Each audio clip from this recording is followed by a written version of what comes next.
Right.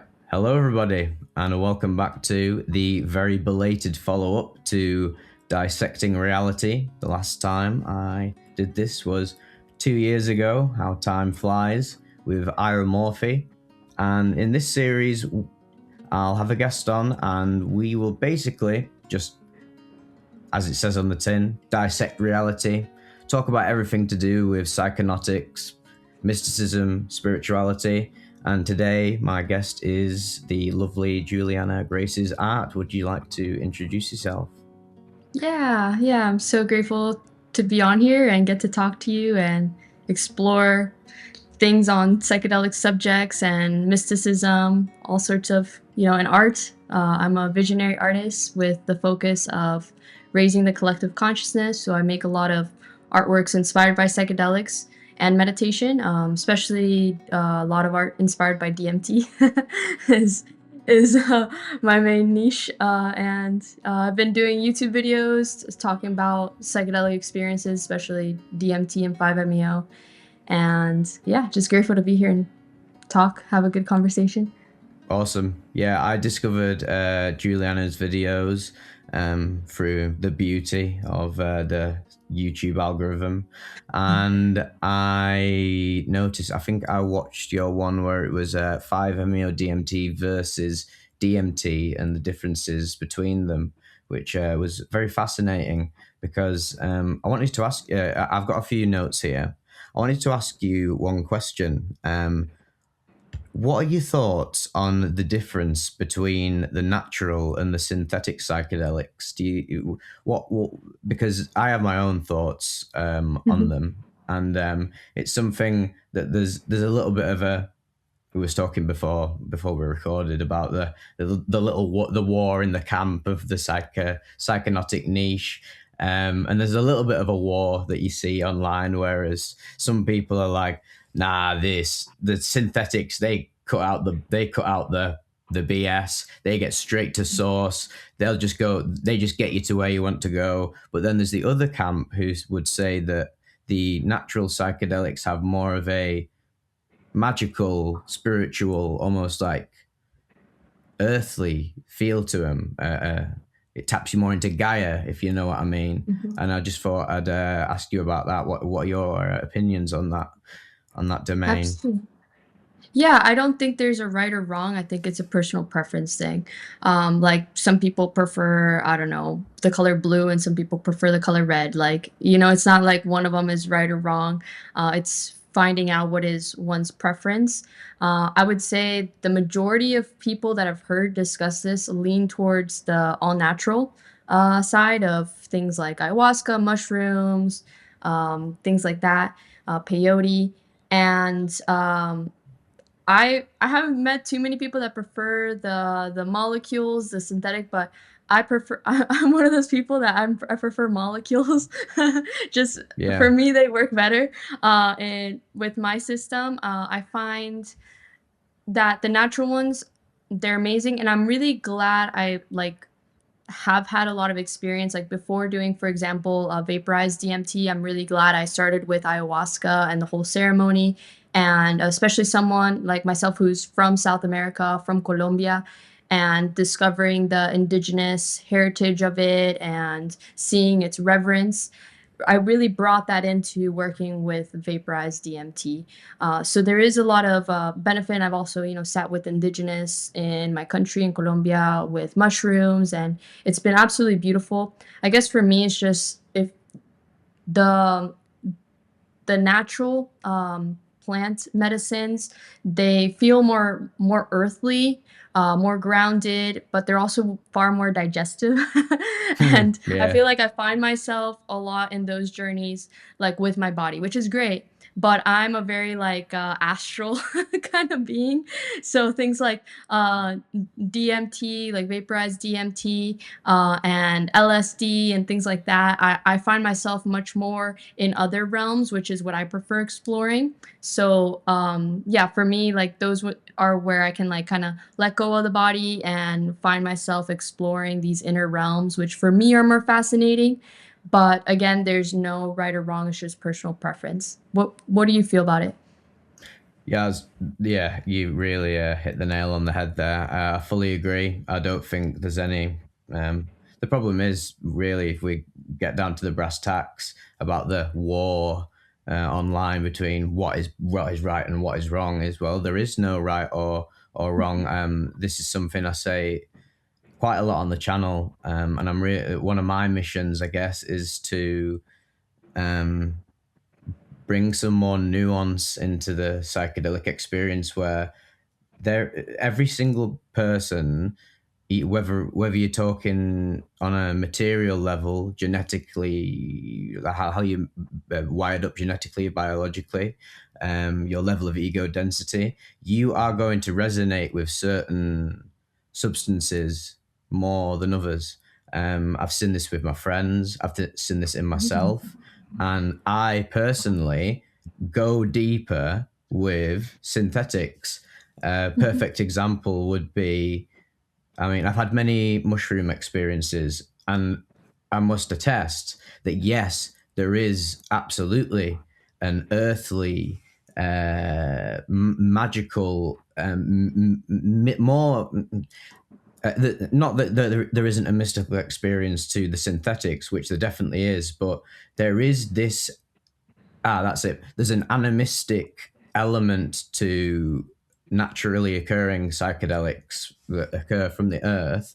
But when you isolate the substance, and I've noticed with 4-ACO DMT, which a lot of people online are like, oh well, 4-ACO DMT is just synthetic mushrooms, and I was like, no, my synthetic my synthetic experiences with 4-ACO DMT have been radically different to my mushroom experiences. I like how you said it almost, for me, what it does, it seems to cut through a lot of the animism, which I think is also very important and very insightful.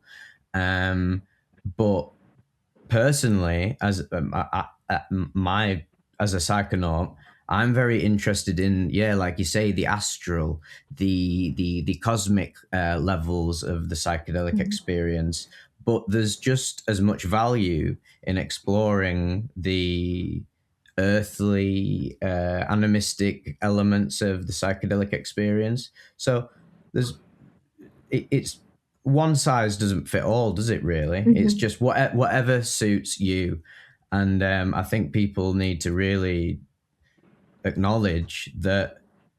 Yeah, different substances are going to work for different people, and this Mhm. leads me on to another question. I've got a few little notes Mhm. for you. So, first of all, how did you actually get into psychedelics? Oh yeah, so it's actually kind of funny. So when I was 12 years old, I was it was actually through bullying.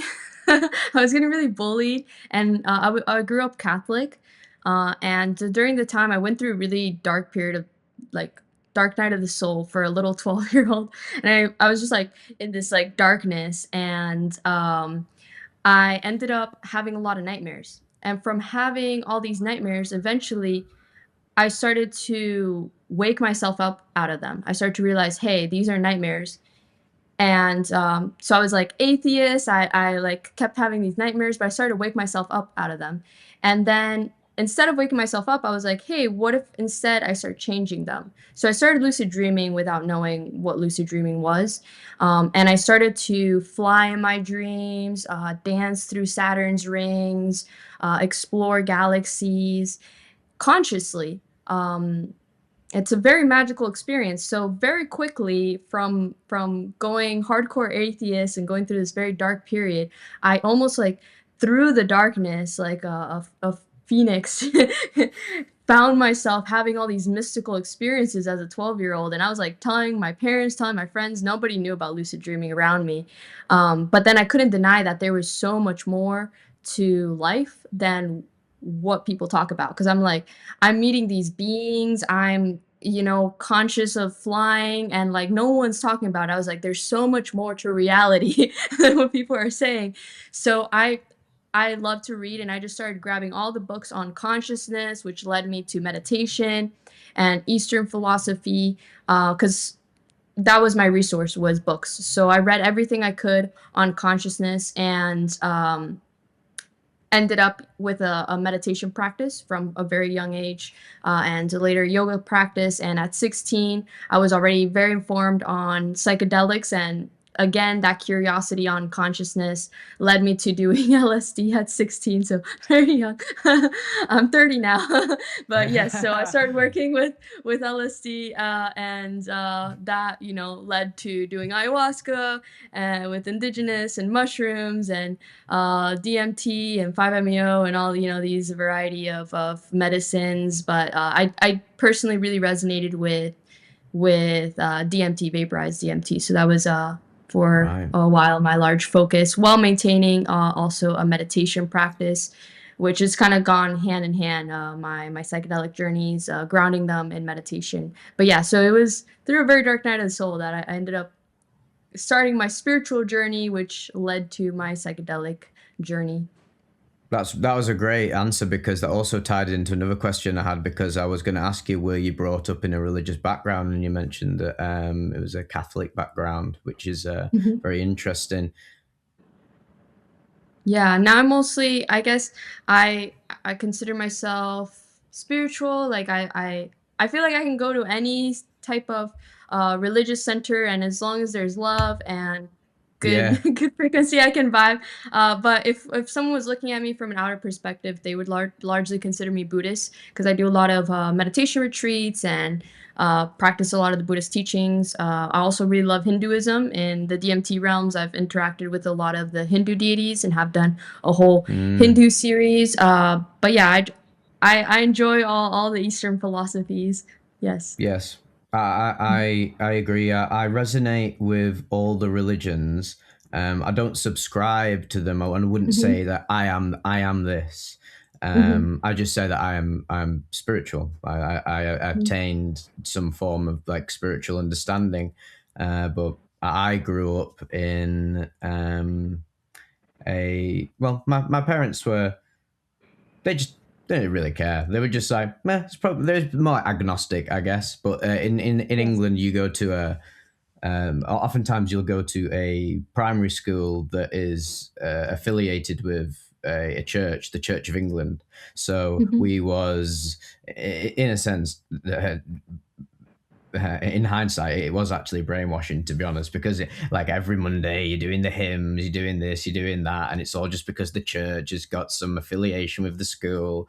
And I always just noticed that I was like, everybody else just didn't think into it. They was just like, I mean, you just you're a child. I mean, what Mm-hmm. you're not at a level of introspection. But I always noticed that I was a lot more introspective and introverted than most of the other children, and a bit like you said, like how you got bullied. I think a lot of um, spiritual people and psychonauts in general, I've definitely noticed it in my niche, is that a lot of people are drawn to this path through some form of trauma, whether it's like extreme trauma or mild trauma. And for me, it was a bit of bullying, and it was also just alienation of Mm-hmm. of thinking like, right, I was in school and I thought, why is nobody questioning why we're singing hymns about like this Jesus geezer, and why are we going to this church? What is the deal? Like, and I started to basically just like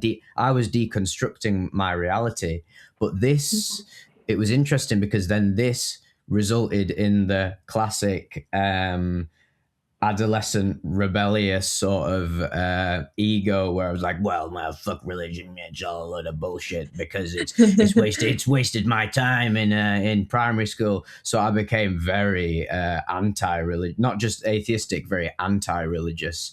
Mm-hmm. To the point of forming an ego narrative about it, as you do as you're a teenager, you're working through so much bullshit.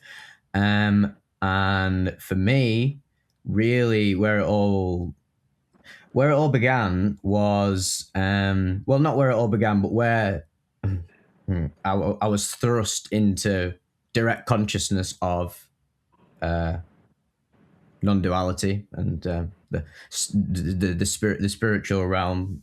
the infinite, was through my ego deaths on LSD, whereas I got into substances and psychedelics through. Eventually, I broke out of my introverted shell and I became very extroverted. So with that came drug use, partying, and raving, and with that came psychedelics. And I realized that I enjoyed the psychedelics the most to party with, because I was like, oh wow, well, not only do these make me feel good physically and mentally, they also have this like insightful level and an afterglow versus the other drugs, like the other substances like alcohol, cocaine, etc., which like have a come down and actually physically harmful. So Yeah. then that would become like my party drug of choice: LSD, 2CB, mushrooms, etc., the whole gamut, whatever I could get my hands on. And then one day, finally, after doing it enough, it just for many Vivec listeners will know, it just one day smoked a joint at a party while I was on LSD, and then the veil. I pierced the veil. It just the concept of a material reality dissolved, and I was brought into contact with the fluidity and infinitude of consciousness. And but in the moment, you have no idea what's going on. You think you've Yeah. gone crazy. I don't know Yeah. how. I was going to ask, like, how did your first really deep psychedelic experience go? What was your reaction to it in the integration process? Mine was gradual. Like, I feel like I, like, slowly dipped my toes repeatedly and each time a little deeper.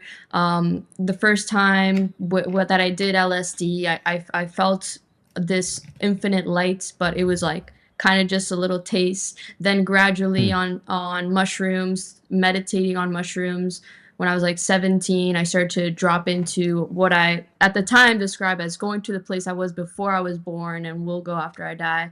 And then later on, with other psychedelics, tap deeper and deeper into this place of infinity, of pure consciousness. And then it all really peaked with 5-MeO DMT, where it was no longer dipping my toes. It was like a full plunge into source and yeah, God, consciousness, and full ego death. No longer an observer and observed. It was just no sense stores, just non-dual state. And 5-MeO has been the one psychedelic that's actually provided a substantial amount of flashbacks, but not in a bad way. I've never had flashbacks from any other psychedelic, but with 5-MeO, it's like pretty common, like during sleep, to kind of go back into that state. But it's very beautiful. So nothing wrong with that. And later No. on, when I would do more intensive meditative practice, I drop back in. And now what I'm trying to do is to practice what's called sleep yoga, which is from Tibet, where you practice going into deep sleep with consciousness. So it's being conscious during deep sleep, which is that same state, the non-dual state. So it's a natural way of accessing that. So working with Yeah, that so now, I yes. watched I watched your video on that. Yeah, it was very interesting because, again, like we were saying beforehand, there needs to be both sides need to shake hands. The people who have attained God consciousness through meditation and Kriya Yoga is super powerful, and the people who have attained it through psychedelics and even just random mystical experiences. Like, some people are genetically, we're so, everyone is so differently wired up that, like, you can have, if you, even if you look back in history. I remember when we had religious education in school, and which I used to dismiss because I was like, well, all this religious stuff's a lot of bullshit. But now that I reflect on it, I was like, oh, all of these stories you hear about these people having these random experiences of numinosity, and actually some people are just like, even on a material level, a material and an astral level, like you just some people are just more connected to what we would call paranormal abilities and spiritual abilities in some sense. More some people are more prone to be able to astral project and etc. Like some people are going to be able to lucid dream better. And I noticed for me personally why I guess I've gone the out of I have a lot of psychonotic um, enthusiastic friends. But I guess the reason I've gone as far as I have is because I just almost on a level I'm more receptive to it, and like you said before, it's very important to get the theory because you start reading the books on consciousness, and there's so many great people out there. Everyone who's listening already knows the McKennas, the Watts, the Ramdas, etc. And there's value in, like you say, in even if you're like not religious, there's so much value in Hinduism. I've been reading into Hinduism a lot more lately. My channel is obviously called Vivec, which in Sanskrit means like wisdom or consciousness. I believe I really liked that name. So I'm quite big into that. But then there's also value.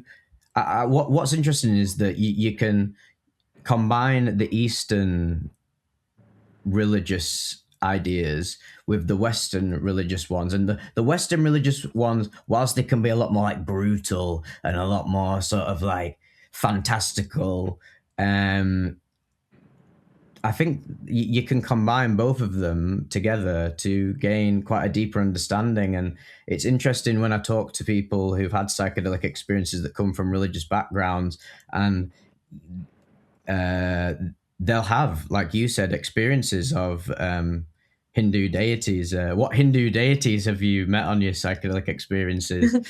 Oh, so many. Started with Ganesha on DMT, and He's my yeah, favorite. yeah, yeah, yeah. I just like found myself like in his temple, and he was sitting there, and I'm like, okay. And later on, a lot of interactions with Shiva and Kali and Parvati and Hanuman, and yeah, just seeing all the archetypes and yeah, being explained like kind of how they work, and just getting to be in their presence. I would say my favorite personally is Shiva. I really resonate with Shiva. But Yeah. yeah, really enjoy all of them. It's great, as well as Well, this is also from yes. oh, go on, go on. What were you saying?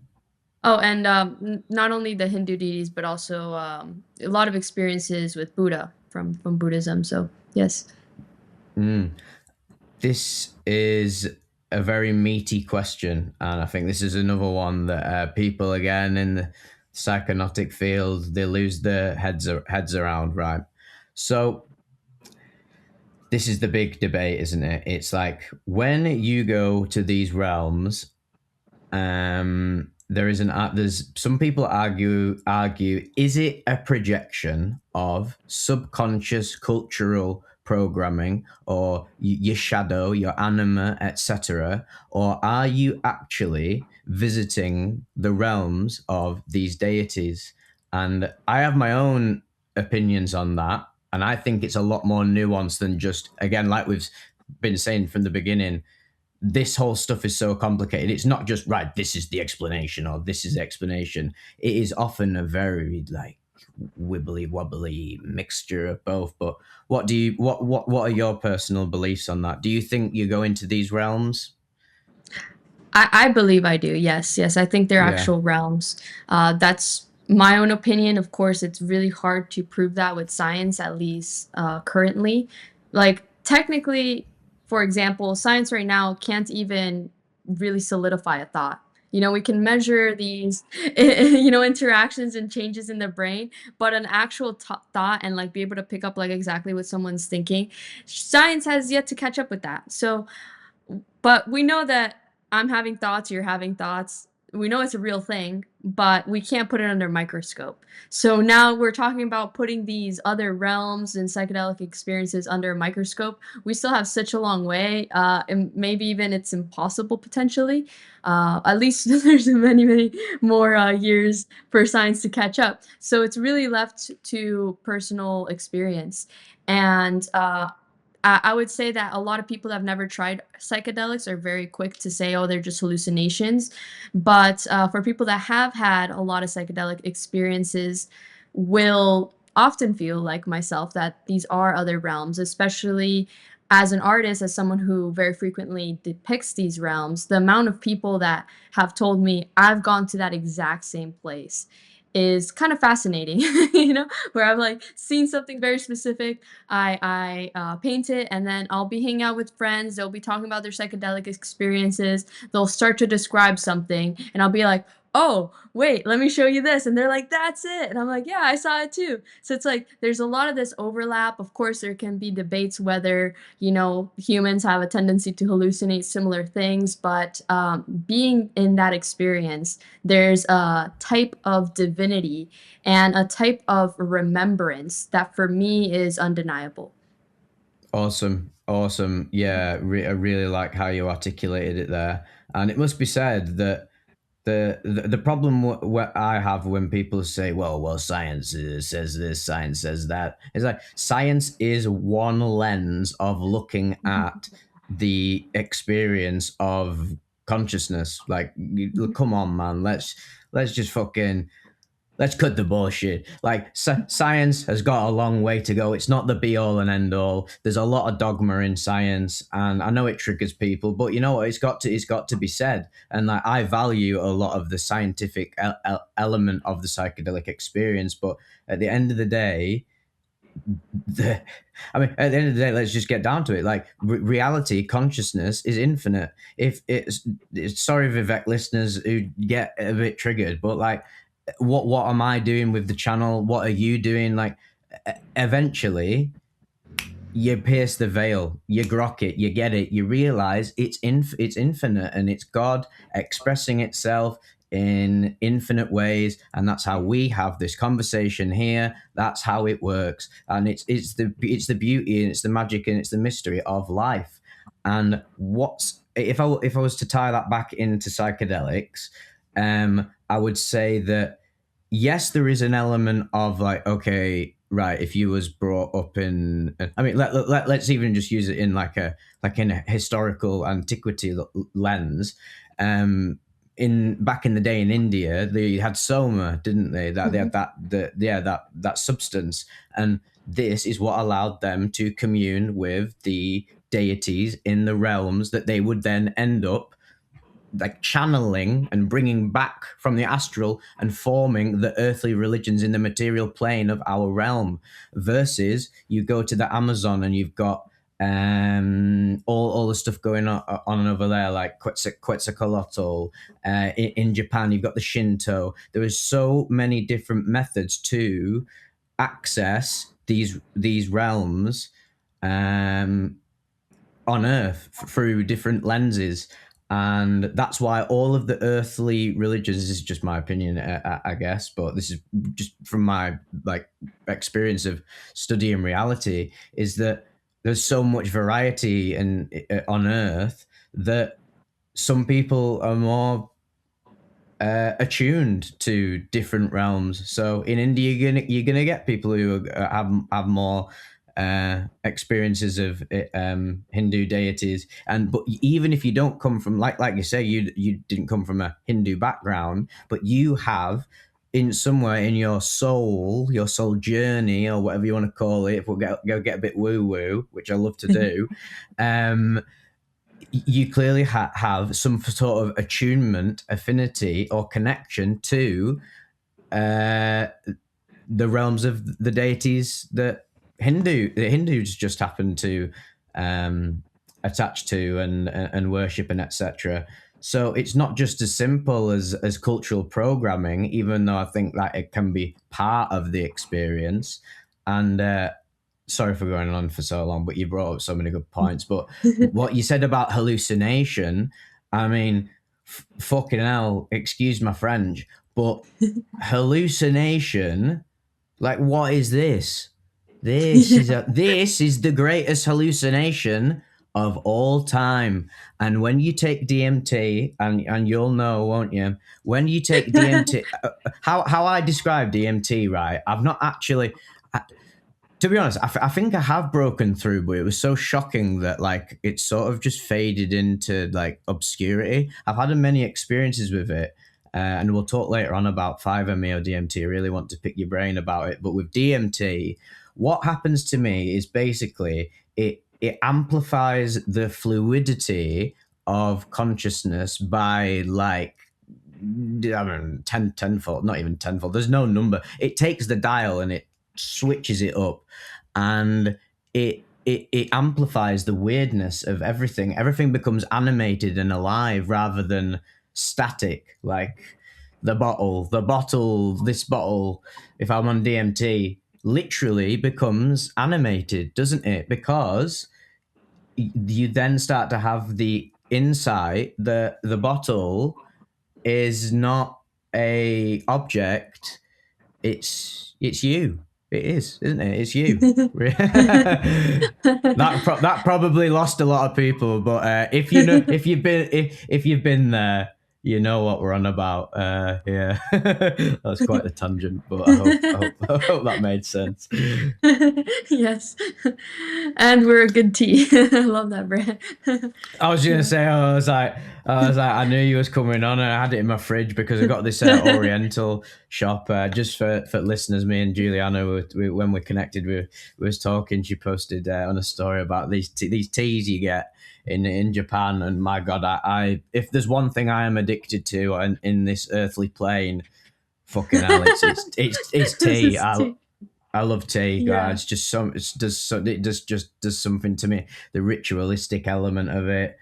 Oh wow, we've touched upon so much stuff here. It's crazy.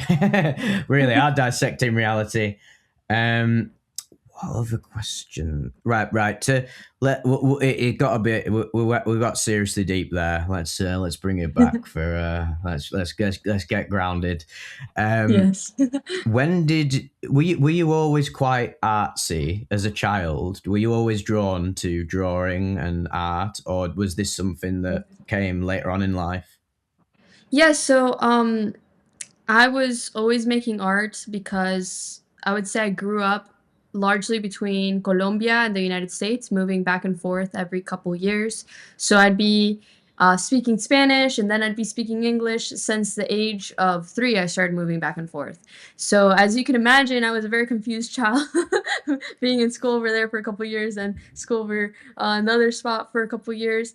And my language was, I would say, behind compared to most kids my age when I was like 5, 6, 7, because I was like switching so much that I kind of relied on the visual. I started to really be drawn to art because I could doodle something and show it to someone in America and they would understand, or I could show it to someone in Colombia and they would understand. I could make a new friend that, spoke only Chinese and show it to them and they would understand. And I thought that was like magic as a little kid. I was like, whoa, like art transcends language. So I continued to create a lot of art. Eventually, language was no longer an issue. My Spanish got really good. My English got really good. But I started having these very intense psychedelic experiences where I started to feel that similar sense of words aren't enough. So I turned to art, just how I did as a child, because like the whole saying of an art picture's worth 1,000 words. I kind of wanted to express that, so I was having these incredible visions, and I'd start describing them to my friends. I'd be like, I saw this temple of diamonds with these Taurus women and interconnected with everything, go receding out into infinity, and they'd be like, okay, cool, but I was like, "Wait, no, I have to show them." So I started to paint them, to yeah, create them, and then people could really more deeply understand my experience. And later on, I started to write poetry with all the artworks too, so that there was like multiple layers of like imagery and also the verbal to further emphasize and communicate these very magical experiences through psychedelics, through meditation, through lucid dreaming, through all sorts of mystical experiences. That's awesome. Mhm. And I think I was having this insight the other day where you go down the spiritual path through whatever means, psychedelics, meditation, whatever, and eventually you start to tap into the almost absolute truth of uh, infinite creativity. Like the Mhm. universe and life is a creation, and it's Mhm. the ultimate. This is why I love what I do through Vivec, because what really am I doing with the trip reports and everything? Because it's not just like, I mean, I must admit sometimes it is like this guy took 5 million datura seeds and destroyed his brain, but that's just like YouTube algorithm, isn't it? But really, what I am doing is actually what I'm fascinated about is the mystical element to substances, and not just that. I mean, I do so many near-death experiences, and what you notice is through many of these subjective reports and even my own experiences and yours, is that eventually you realize that what is the best thing you can be doing with this finite form that you are currently incarnated as, or like attaching yourself to, or living through the illusion of. And it's to create stuff, isn't it? In whatever way you believe, and whatever way you resonate with the most. Whether it's, and it doesn't have to be paintings. It can be film, music. Creativity comes in so many forms, and you notice that the most oftentimes the happiest, most grounded people are the most creative. Obviously, you've got the doomer type creatives and etc., because there's many nuances to the human psyche. But I think that when I observe my family and friends who maybe have some psychological, emotional issues, and just a sense of meaninglessness, and they go into that really dark nihilism mode, it's because they don't have a creative outlet. And Mhm. I think it's absolutely essential. You don't need to be making fucking like Citizen Kane or the Mona Lisa. You don't have to be the best artist in the world, because like at the end of the day, I can't even fucking draw a stick figure. I can't even read my own handwriting. In school, I was. This is the irony of me loving, because I love the visual arts. I love your art. Your art's amazing. I love the way you Mhm. depict the psychedelic Thank you. experience. Alex Gray, all the big ones. I'll shout them all out. Sun Terrier, you know who you all are. Space Nymph, and I find it. Not only does it capture me, I mean, when I look at it, I'm like, because it's doing exactly what you're wanting to do. It's channeling the essence of your your experience and the experiences that you can have. But there is also an added element of like bewilderment for me, because I literally I think I've got like some weird like nerve problem with my hands. In school, I really struggled to draw and write things, and it was a huge source of depression for me, for someone who's so fucking obsessed with anime and cartoons and games and the visual arts. So, but then I had this insight on a trip last year.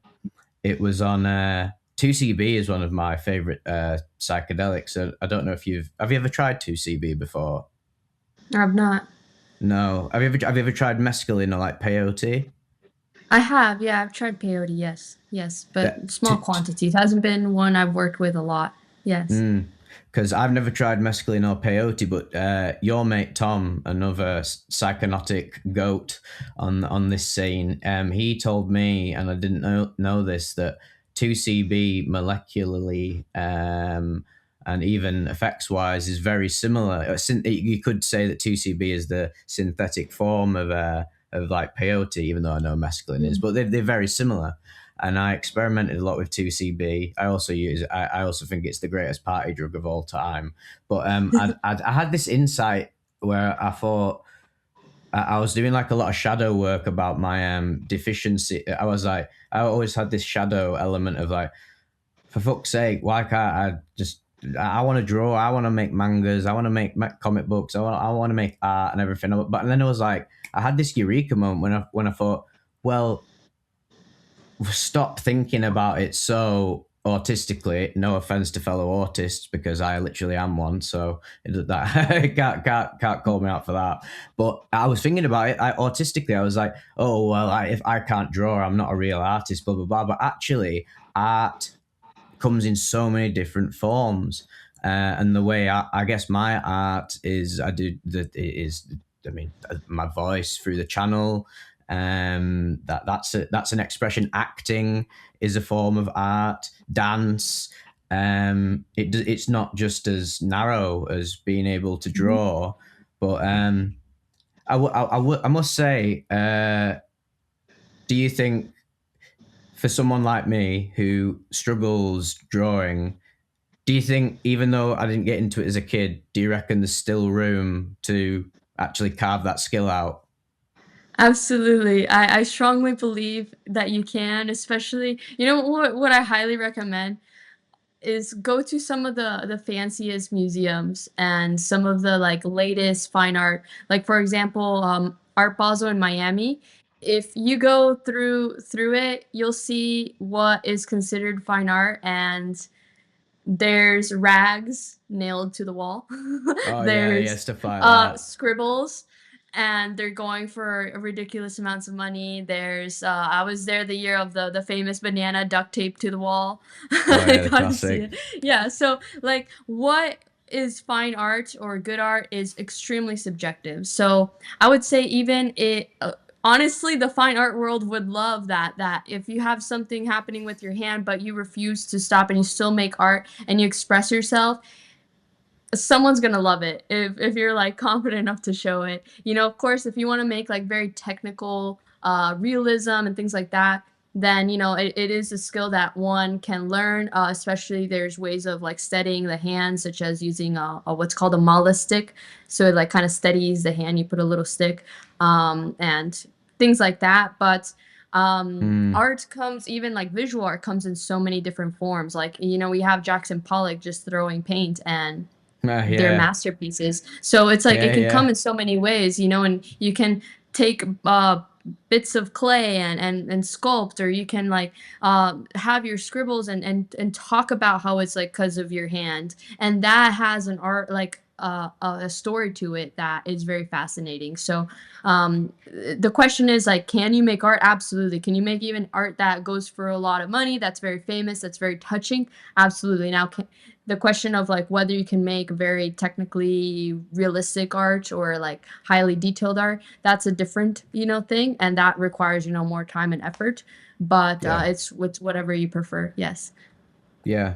Thank you for the advice. And at the end of the Hmm. day, the real thing you got to do, the classic David Lynch, is like, you just got to get off your butt and do it. You've just got to do it. You've just got to sit down. If you have this, like I say this a lot on the channel and that, and just to anybody really in real life. Not that I'm a teacher or anybody, but like it's a piece of advice I've like hammered into myself. I was like, right, if you have that calling, if it's inside you can do all the theory, you can do all the theory you want, you can theorize to the 1,000%, but you have to literally start doing the practical level stuff. You have to do it. You have to do the thing that ends up manifesting it. It can't all just be conceptual. And this actually ties into the psychedelic experience where I have a lot of people, they come in my Discord, they message me, and which I think is awesome, and they're like, "Oh wow, I stumbled upon your channel and various others like yourself," because a lot of our communities and audiences um, interpolate. I believe there's a big crossover between them because I mean, if I was them, I'd be following everybody as well. But yeah, they're like, "Oh, I've never taken psychedelics. I've never had a mystical experience, but." I've read all the books and I've done all this and I've done all that. But then sometimes they say something where I'm like, I have to say, I have to like stop them in the tracks about, oh, well, I've got it, I understand it. Almost they sort of twist the old Alan Watts adage of once you've got the message, hang up the phone. It's like, but if you've never, yeah, you can read all these books, you can study Ram Dass to like the nth degree, but if you have not literally, if this has not gone, you've not actually got it yet. Like, so there needs to be a combination of like theory and practice, really, doesn't there?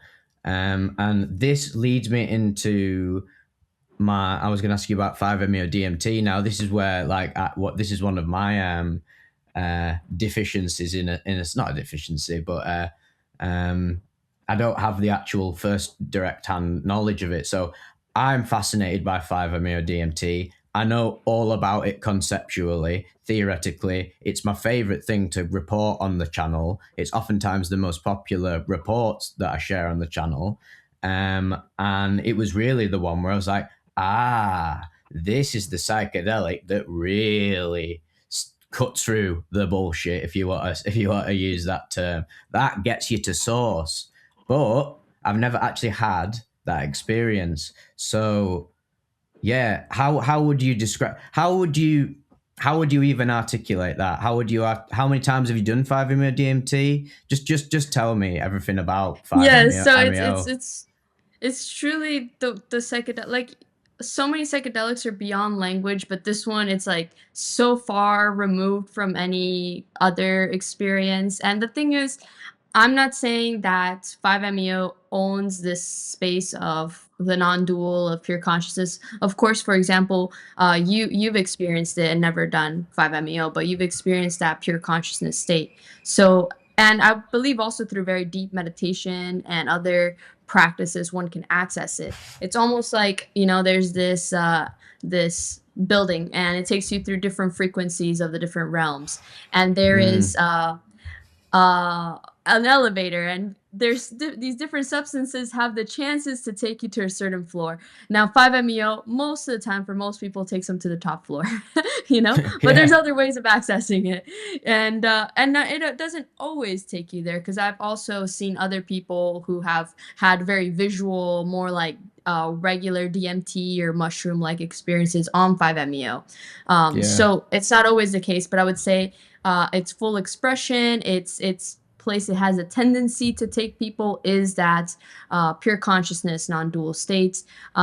It's like everything in my existence up until that point had been a wavelength of frequencies, right? And experiencing frequencies. And for the first time when I did 5-MeO, it was like that frequency went completely vertical. It was so unlike everything else preceding that it just like blew it out of the water. Complete vertical kind of experience where I was just no longer here. The ultimate ego death, not even a tiny atom left of me.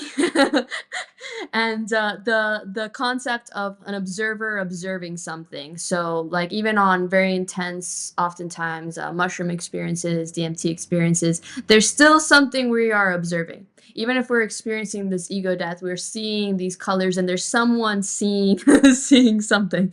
This one, there was no sight anymore, no sound, no, all the sense doors were gone, completely gone. But that doesn't mean that there was nothing. Because when people think, oh, no sense doors, they probably think of like deep sleep where there's nothing. And just like, but it's the opposite. It's like there is no sense doors, but there's everything.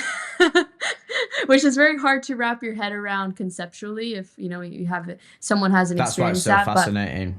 That's why it's yes, so yes. fascinating for me to explore. I know that I mean, when you just sort of get like an intuition about your life, like i Mhm, know I know my life will event.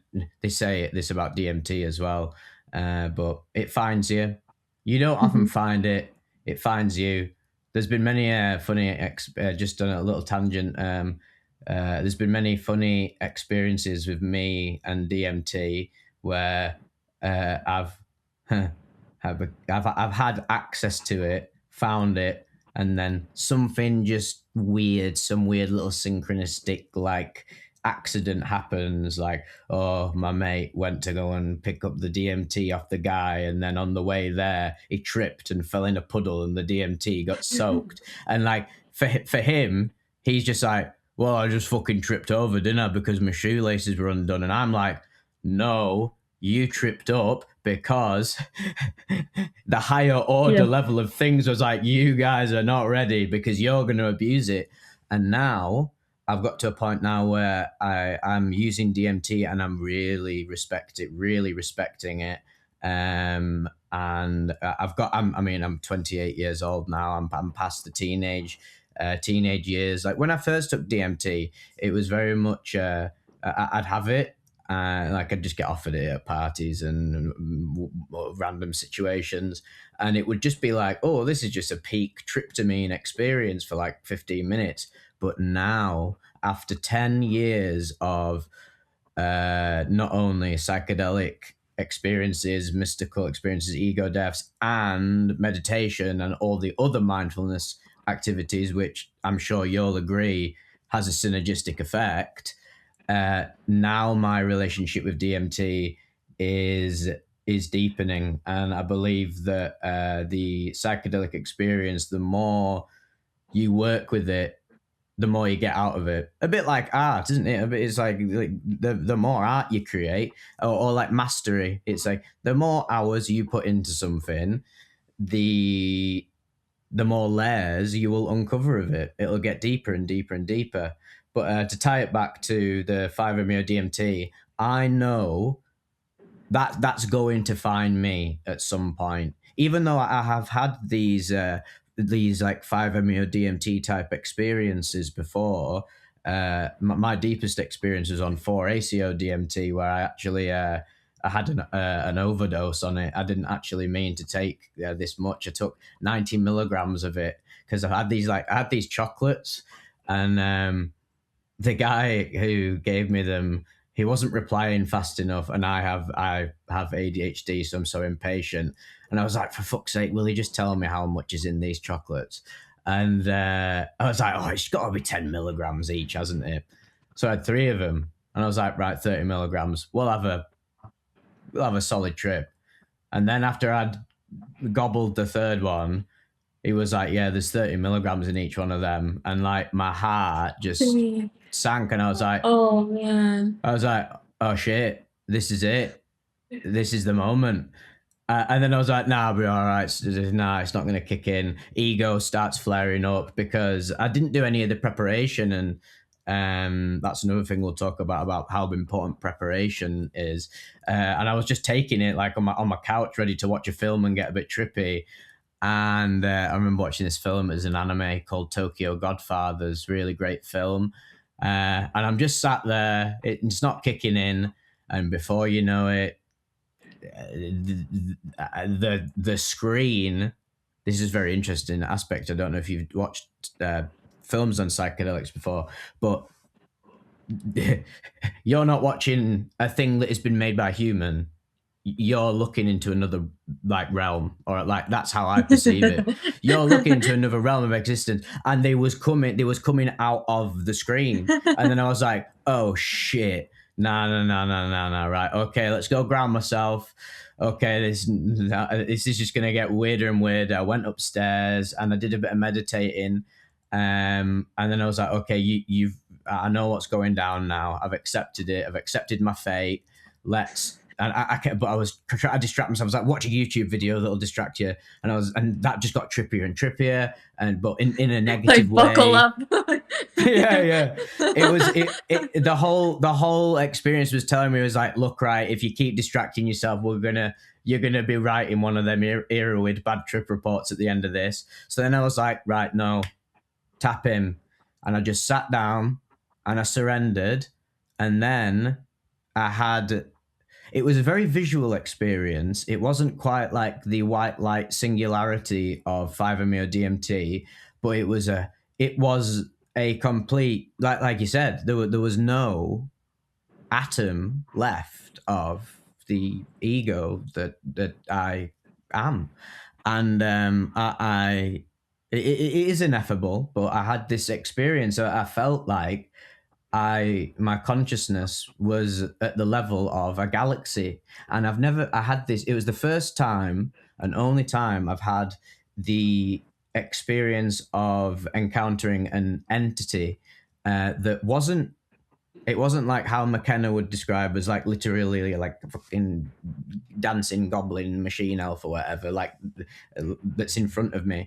It was the distinct feeling of the astral. This is so hard to describe. The astral embodiment of the feminine, and I feel like Mhm. I feel like the dualities within me met, and it was weird because it Mhm. was very solipsistic and it was very solipsistic, but there was still this sense of other, and it felt like the it was this purple lady. She wasn't in front of me, she was in like my mind's eye. I was like having like a telepathic communication with them, and it had the energy of everything to do with the feminine, the like motherliness, like intimacy, romance, and everything to do with like the feminine part of me that I guess like I desire or have loved. And man, coming down from that, that's the one that changed me, and it's still the one that I'm picking the pieces up. And just because I've been going on for too long, I'm now going to ask you another interesting question. Do you have any thoughts on how male and female spirituality differs? Because I think that's an interesting little tidbit to talk about. Mm. Well, we were talking a little bit before recording about like women in the psychedelic space versus men. Mm. Overall, I mean, it does differ. Now, there is outliers for sure, so we can't speak on females and males and have it be across the board because there is people kind of that are outliers. But as a general in a general sense, there's definitely like we were speaking of a lot more males involved with psychedelics, a lot less females.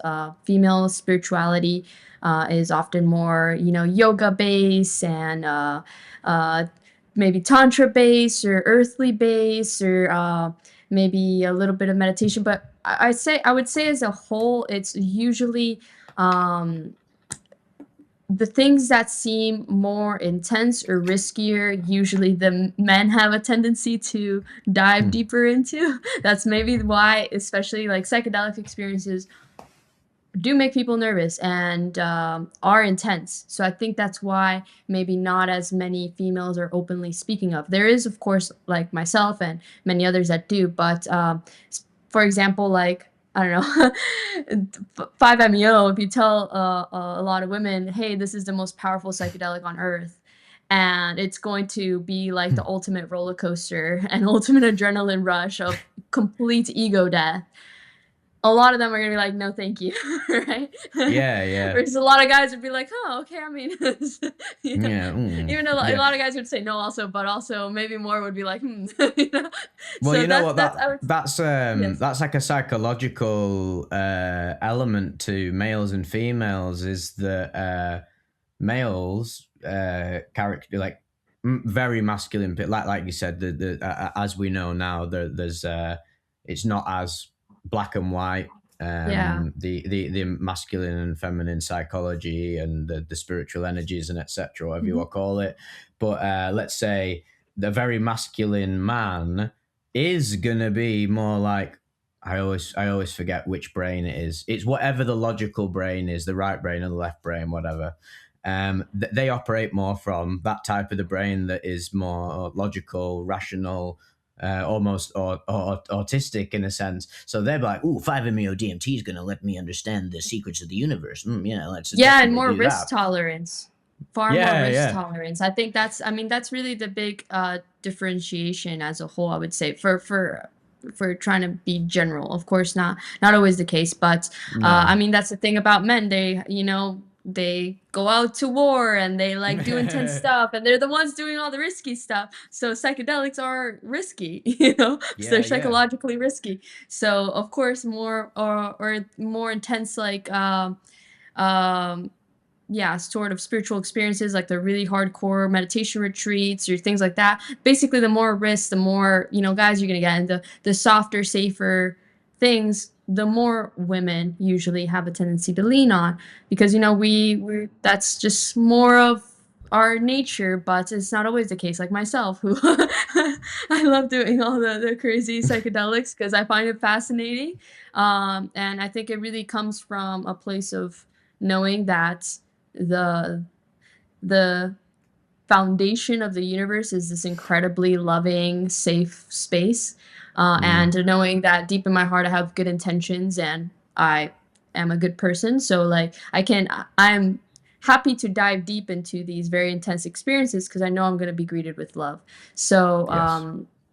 yeah, so that's why I don't have huge fear of it. Of course, I still get Awesome. like, pre-journey jitters, like a lot of Yeah. people do even Well, experience psychonauts. yeah. McKenna Yeah. McKenna always said that if you don't get the pre DMT anxiety, that you don't really grok Yeah, yeah, the absolutely. gravity of what you're dealing with. Whereas like when it's crazy, like when you're a teenager or something and you're taking psychedelics and doing all this shit. It's like if someone had just offered me DMT, like, yeah, go on then. And then now, if somebody offers me a psychedelic that I've never heard of or something like that, I'm like, am I actually in the right literal headspace right now to deal with this? Mhm. And also, I've taken so much more. And then other people are like, oh, well, you're a pussy, man. Like, I'll just take DMT and I'll go speak to the aliens. And I'm like, yeah, but you keep doing that, bro. But eventually, you're gonna get that hyper slap that Yeah, and I'm not about that hyper slap. I'm respecting what's going yeah. on the other side. But to another thing about well with females, of course, females are more and maybe it's a generalization, but they're more emotionally intelligent. Like men are like the autistic version of women. So I keep saying the word autistic all the time, but I have an autistic past because I am autistic. But I do notice it, and for a lot of my life, I was very much like I am a robot, blah blah blah. Like I didn't know how to. There was this huge disconnect with the feminine, and what I loved about psychedelics and not even psychedelics, but other sub like psychoactives, especially like empathogens, MDMA. MDMA really brought me in tune with the divine, the feminine quality of like my being because it's latent, it's always there. I've just been suppressing it. You can bring it about, and that's the beauty of these substances and all these mindfulness practices. You can tap in, and if we want even to get into like chakras and everything, substances and substance work, consciousness work through psychedelics and meditation methods have like whether you believe in chakras or whatever. Like I like the idea of chakras. I think it's and I can even like feel it. Like I've had like kundalini, what they call kundalini awakenings, where you feel that like energy going up through your spine, and I felt like my heart chakra open in a sense. It's like however you want to articulate it doesn't matter. But what's actually going down is you're opening your soul up, aren't you?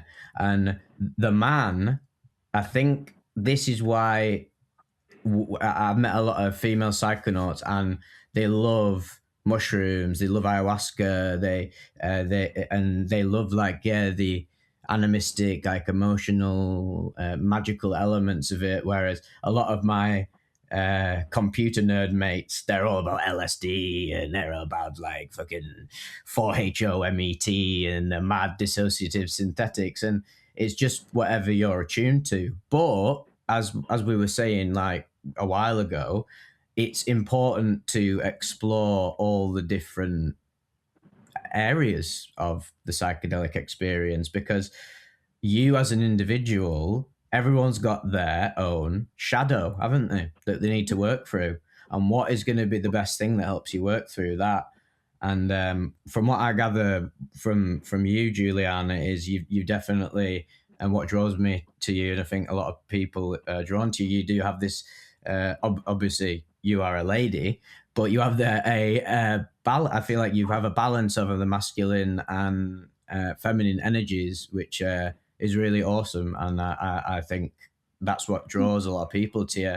And me Thank you. myself, no worries, anytime.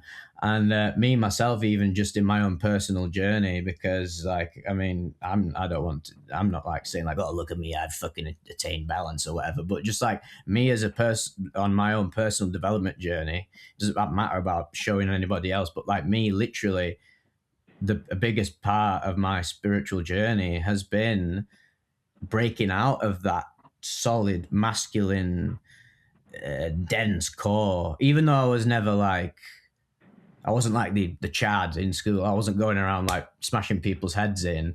But Mhm. there's different elements of toxic masculinity. There's like the grandiose narcissistic masculine, and then there's like the victim sort of like beta male or whatever you want to call it, masculine, and then versus the female, where it's like there's toxic levels of the female and in the higher and the lower sense. But yeah, fucking hell, we've talked about so much shit. This has been a really great conversation, by the way. Yeah. Yeah, but there's definitely a lot of benefit in the balance, especially people if someone feels uncomfortable with the opposites, that's definitely something to explore because there could be a lot of growth there. So, yeah, feeling in like this happens a lot with. I would say it's more often that happens with guys where they're more scared of tapping into the feminine, and it's not their fault. It's like it's a cultural thing. It's very culturally considered unacceptable to tap into your feminine side versus for a lot of females, though, tapping into your masculine side is seen like more okay. But even a Mm, lot of women also have trouble with that. But really balancing both of them um, in one's being can bring a lot yeah. of peace and strength, and that's when I feel like one's being is the most aligned and powerful and at peace, where those two energies are fully balanced. Absolutely, yeah. There has to be this. I mean, again, the universe, this whatever this is, the dream, the infinite dream that we're occupying. It's composed of chaos and order, and if you want to do the yin and yang, I guess the Mhm. female represents chaos, and there's a lot of negative connotations around chaos, but actually chaos is a lot more fun. I'll tell you that. I've always been more like I love the chaos, but I'm at this point in my life where actually. Uh, I have been for the many years. I've been exploring my feminine energies. I've almost fallen too much into it, and then the order side has the basically the pendulum is like got stuck over here, and it needs to be in the middle really, or it keeps Yes. swinging back and forth. There needs to be this oscillation, and Hmm. now I'm really trying to like tap more into the positive masculine traits, and yeah, it's very interesting. And in this ties into the big one I was going to talk to you about is meditation. So how long have you been meditating for, and what's your practice like? How do you do it? Yeah, absolutely. So I started dabbling in it around 12 when I started doing the lucid dreaming, but it's not very serious. I would say I started to develop a more serious practice around 14, and I'm 30 now. So it's been a little bit. I've Hmm. explored many forms of meditation. I've done the 10-day silent Vipassana retreats where you meditate 10 hours a day for 10 Wow. days. And I've, gone to a lot of different types of monasteries and ashrams with various techniques. Also worked a lot with meditating in dreams. So Tibetan dream yoga, where you go into a lucid dream and you practice meditating, that kind of thing. Currently, what I'm most inspired by in the moment is metta or loving kindness meditation, where you practice letting go of thoughts and relaxing into love. And so I used to do a lot of like breath meditation, like anapana and vipassana, where you do like body scanning. But metta or loving kindness meditation was always seen as kind of like a supplemental practice at the end to wish all beings happiness. But now I'm seeing that that vibration of enlightenment, of infinite consciousness, its expression to me is love. Like for example, the 5-MeO experience, the one thing it was the most powerful infinite love. And to directly focus on generating that is what's bringing the me the closest through meditation to that. So currently my practice is resting in infinite love with a smile and letting go of thoughts. And I feel like that's its expression. Yes. That's awesome. That again, another thing that drew me to your content. I remember commenting, I was like, bloody hell, this lass has got a very calming temperament, and you could really channel into that. And Thank you.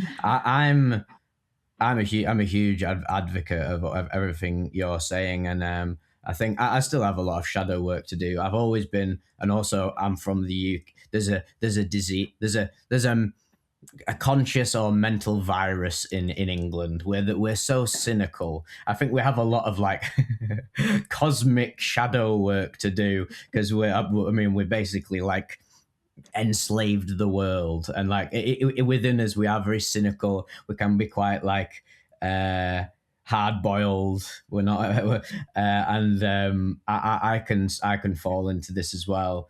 And the big thing for me, yeah, is just opening up through meditation. Really helped me to open up. I meditated when I had my first ego death in 2017, and was like, whoa, what the fuck was that? Like, literally, genuinely, what have I just broke the matrix? Like, have I gone insane?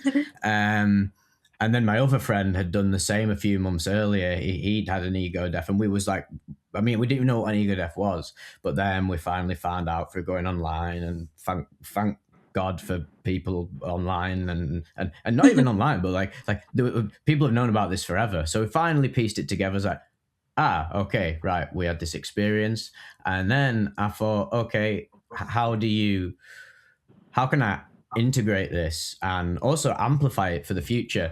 So that's when I got into meditation, and I did the generic stuff. Like I got the Headspace app, which is pretty good to be fair. It's like baby's first meditation, beginner guidebook, and I did that very consistently from 20 like late 2017, after my like very chaotic ego death, where I was like, right, I really need to start fucking integrating this like big time, and like tapping into like what you said, like trying to get to that place that I was thrust into in a more relaxed, like calm, smooth manner. And Yeah. and as someone with ADHD, my God, meditation is literally almost like the antidote to it. And it's funny because all my ADHD mates are like, "No, I can't be doing meditation. Me, it fucking is boring as fuck." And I was like, "Well, that's exactly why you need to do it, because it will make you love boredom." And I did this for many years. I did this from late 2017 to I think like 2021. Won't get into all the stuff. Just had like a lot of trauma, stuff happened, there was COVID, and I just sort of fell off the path. And the problem with being ADHD is when you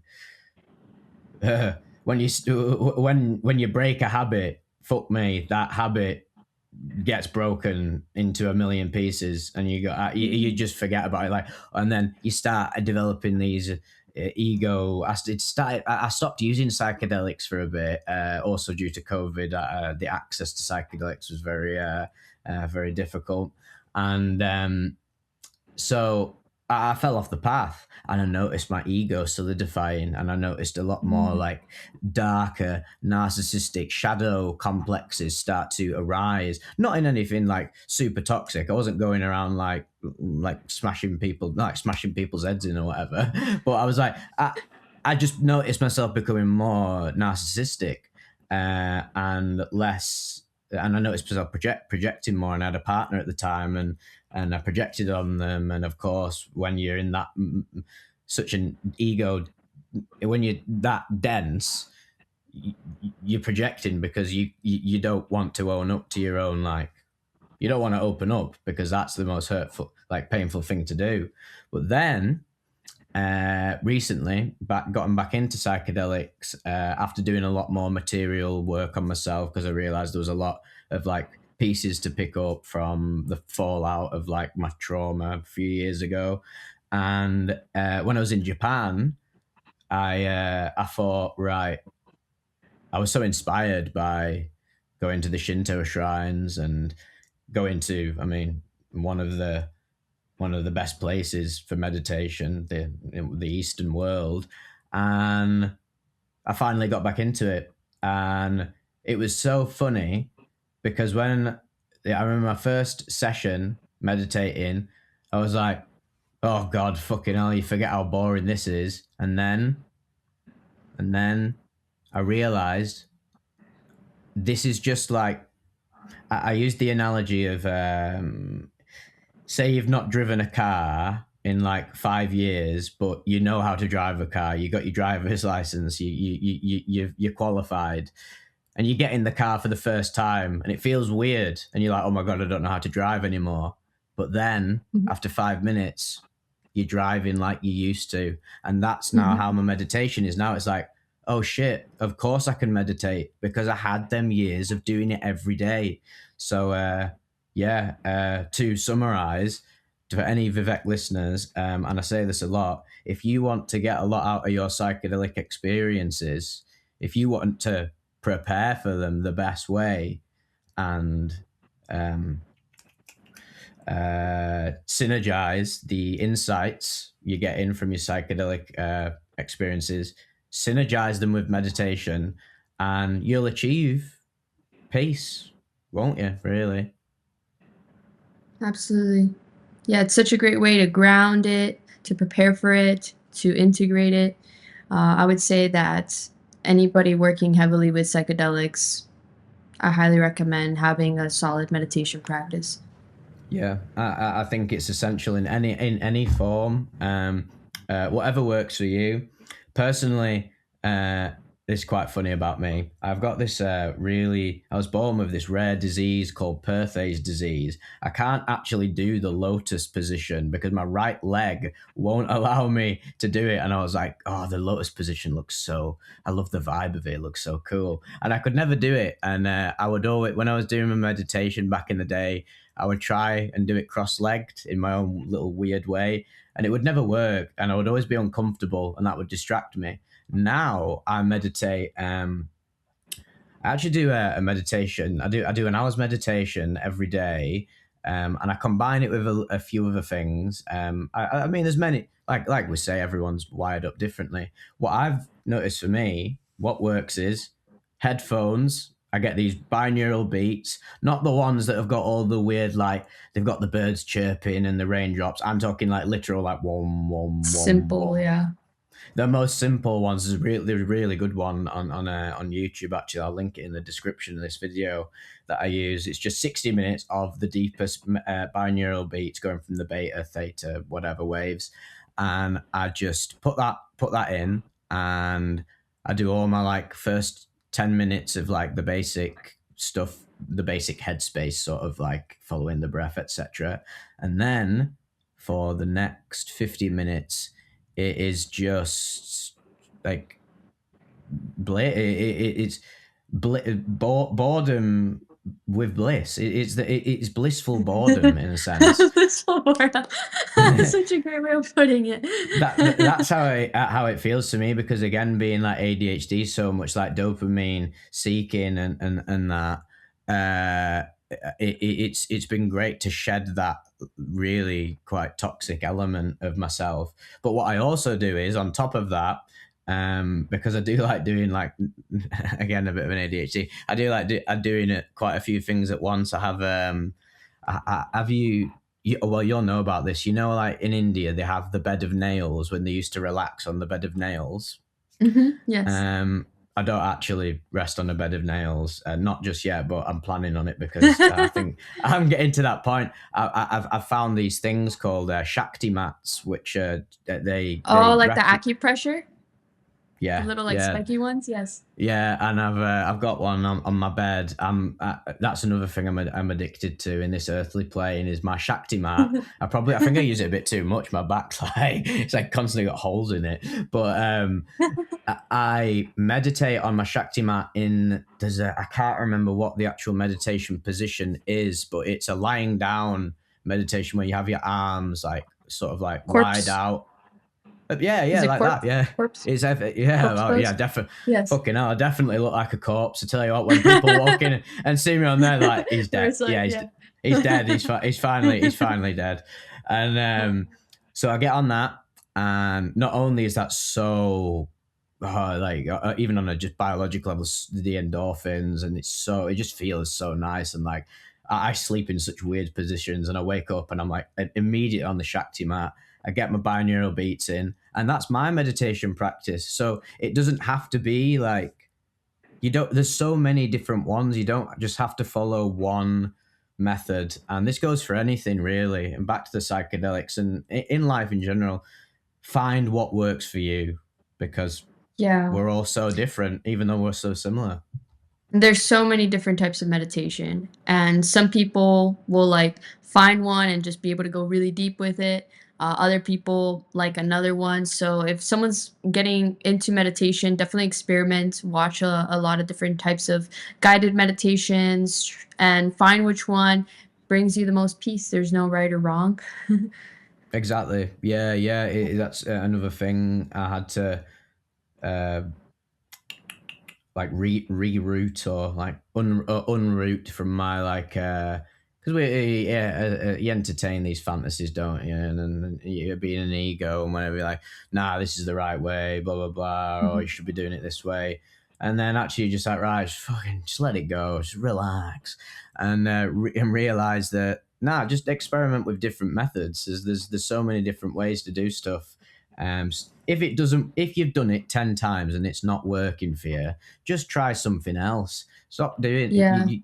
you've just got to experiment more. But I think a problem with humans is, I mean, a big problem with anybody, no matter whether you've got one of the D's, ADHD, OCD, borderline personality disorder, whatever they want to call you, um, regardless of whatever's going on in your brain chemistry, humans, especially now, we're so allergic to change, even in the tiniest trivial sense. But actually, change is awesome, isn't it? You're traveling here, there, and everywhere. Isn't it great to go from one location to another? It's so refreshing, and it's a Yes, spiritual it journey in is. itself. Absolutely. Yes. Mm. Have you? Yeah, I was going to ask you about traveling. Have you ever been anywhere in Europe before? Yeah, I went to Switzerland. Yeah, Oh, just cool. Switzerland. Oh, Yeah, yeah, but yeah, right now my focus is Asia. Yes, yeah. I don't going blame all you. around. I was always Yes. yeah. It's funny me being born in the UK because I always say to people, I was like, before I was born, I like to. I'm a big gamer, or not as much anymore, but I still love games as like as art. And I articulate a lot of like spiritual concepts through like video game concepts because in a sense life is an infinite video game, It is. massively multiplayer online role playing game in it on an infinite sandbox like Minecraft meets fucking like World of Warcraft or whatever meets Dark Souls, and it's I like to say that in the astral, in the non-dual soup or whatever, I decided I'll incarnate right in the middle of where Like I'll incarnate into the UK, whereas my soul wants to go over here to the east. But then another part of my soul has always been, uh, I've always been attracted to the United States, even though the United States is going through some crazy shit at the minute. I was Yeah. always more of like a little. I always was a bit more American. Like I said to you before, like English people can be very cold and we can be very like one note and that. And I was always a bit more like bombastic, melodramatic, and I resonated with a lot of American stuff. And also resonate. And then I found out that I resonated with so many American mystics and psychonauts, like again McKenna, Watts, etc. All of them. So it was funny that the universe decided to put me right slap bang in the middle between both of them. But part of my soul journey has been traveling to both sides. It's almost you could even see it in a poetic So sense. It's inner like travels and outer travels. yeah, Yes. yeah, definitely. And it's like within I'm exploring the polarities, and externally in the material world I'm exploring the polarities as well. Which is yeah, again to tie it back in, the polarities you have to balance it out, and this is where again I get a lot of comments, and I think this is the ultimate thing about the spiritual journey, and this is quite heavy, what either word stuff, but eventually on the spiritual journey you have to marry good and evil and see that it's all coming from the same place, really. Yeah, it's all one. You gotta embrace both sides. Can't be like all darkness or all light. Gotta realize that, it is what makes this cosmic game possible is the Yeah, dualities. Because yeah, if there was no opposites, it'd be impossible for you and me to be talking right now because there's like no differentiation between anything. So it's like the foundational building blocks of reality is the dualities. yes. There's got to be light for there to be dark. There's got to be good for there to be bad. There's got to be, male for there to be female. And from there, this cosmic game arises. And yeah, and it has to be ad infinitum, and it can be dark, and the corruption of mankind is yeah, it can be sickening for the soul. It can black pill you on humanity. You're like, oh, woe is me. You can become the new meme of like the doomer, where it's like, oh, actually everything is fucked, and it's like, well, to be honest, at the end of the day, if we want to get cosmological, we're a fucking infant like species in the cosmic sense, aren't we? Really, Mhm. we me and you. Well, me and you, even though we're the same thing, we're in the dark ages of humanity. Even though we have the luxury of being on Riverside together, the Earth is still going through. It's like adolescence, isn't it? In a sense, because it's the blip of human existence. We're still maturing. We're still fucking on the like school playground, like throwing toys at each other. Like, no, I've got the best. I've got the better sandcastle. Blah blah blah. Look at all the politicians and all that, and that's what our real mission is. Yours and mine and anybody else's is to my mate asked me a really great thing the other day, right? We watched the film Eyes Wide Shut by Stanley Kubrick, which has a lot of parallels to all the Epstein stuff going on.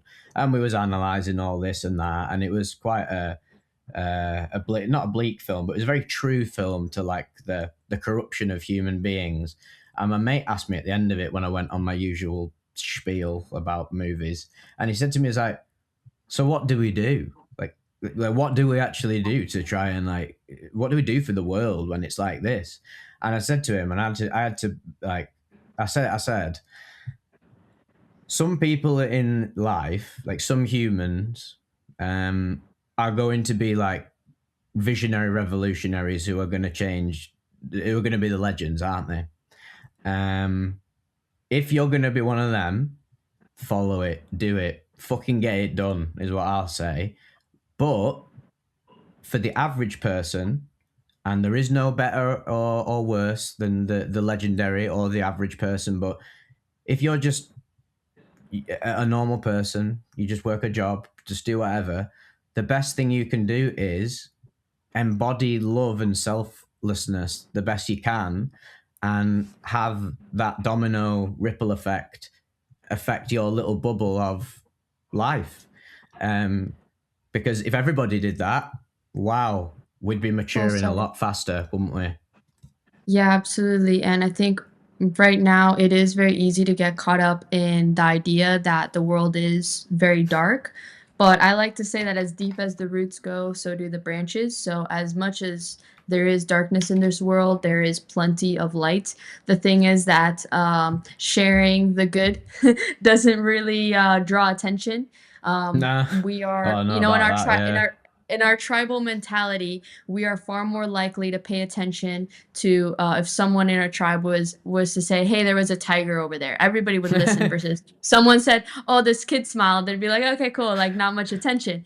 And that's our way of working because it's for survival. We want to pay attention to the danger. So that's what the news plays off of. You know, in the news, it's all like, there's this war and there's this and this, and our mind really picks it up. And now we know all the bad stuff happening in the world, and it's easy for it to cloud our mind to think that the world is very dark. But how many people are reporting, hey, this person in their living room today reached extreme bliss through meditation, or through this trip they figured out how to heal their trauma, or this couple Yeah. is deeply in love, or this person doesn't stop smiling. They don't really highlight that because it's not seen as The important. It's not seen for survival, but there's so much of that in this world. There's so much kindness, so many people doing such incredible loving deeds to complete strangers, but of course it doesn't get seen. But we need to balance it out by acknowledging, yes, there is a lot of darkness, but there's also a lot of light right now, yeah, currently on absolutely. earth. Yes. Fucking bang on. Absolutely loved that. Yeah, even in my little corner of what I do, I'm so blessed that to anybody, all the Vivec listeners, I'm so blessed that you've allowed me to like because I don't really fucking know shit. I'm just some guy who ended up taking LSD and found God, like, and just and people just so happen to resonate with it.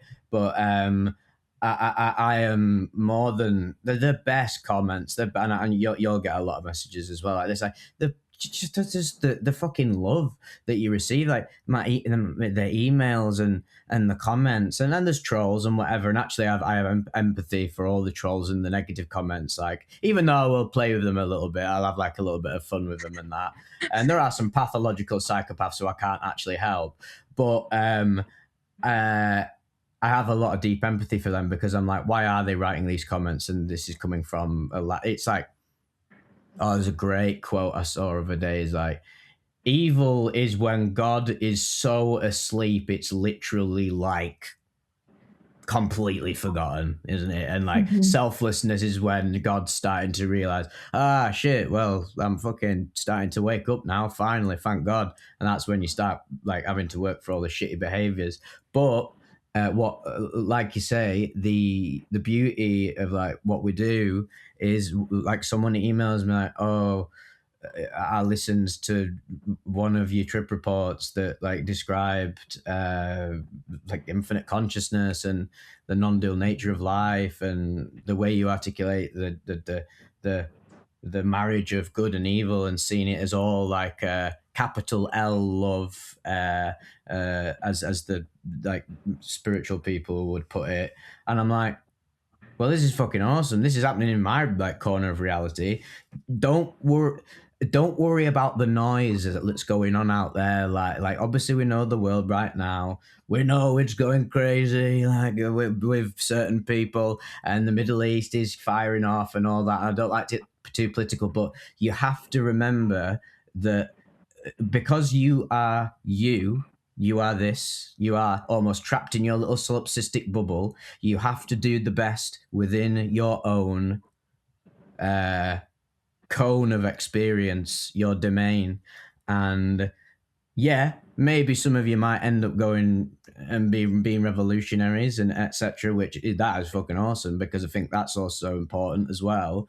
But on the most simple, basic level, like you said, you know what? Right now, someone's having an awakening in the front room and literally crying their eyes out and achieving bliss, aren't they? So remember that. Remember that. But observe and analyze the darkness and Yeah, integrate don't it. ignore it. Yeah, Nah, because don't ignore it's it. negative to ignore, to be like, oh, like none of that's happening, and it's not good to do that either. But definitely, it's bad to just dwell on that and not acknowledge all the good. And Mm. even so many people right now in their like living rooms, they're literally panicking because of something happening across the world. But if they actually just Oh no. tap into the present moment, and they're like, actually, I'm in a comfortable living room with air conditioning and Yes. a fridge full of food, then they could balance them out a lot. Absolutely. Empathize, and I have absolute like Mhm. pure empathy for every single like being that suffers and Absolutely. in this in within Maya. But yeah, there is a point where like empathy becomes toxic, and I often see this. Unfortunately, I mean, males are like, I don't give a fuck, I don't care, I just want to get money and bitches or whatever. No, well, them sort of males.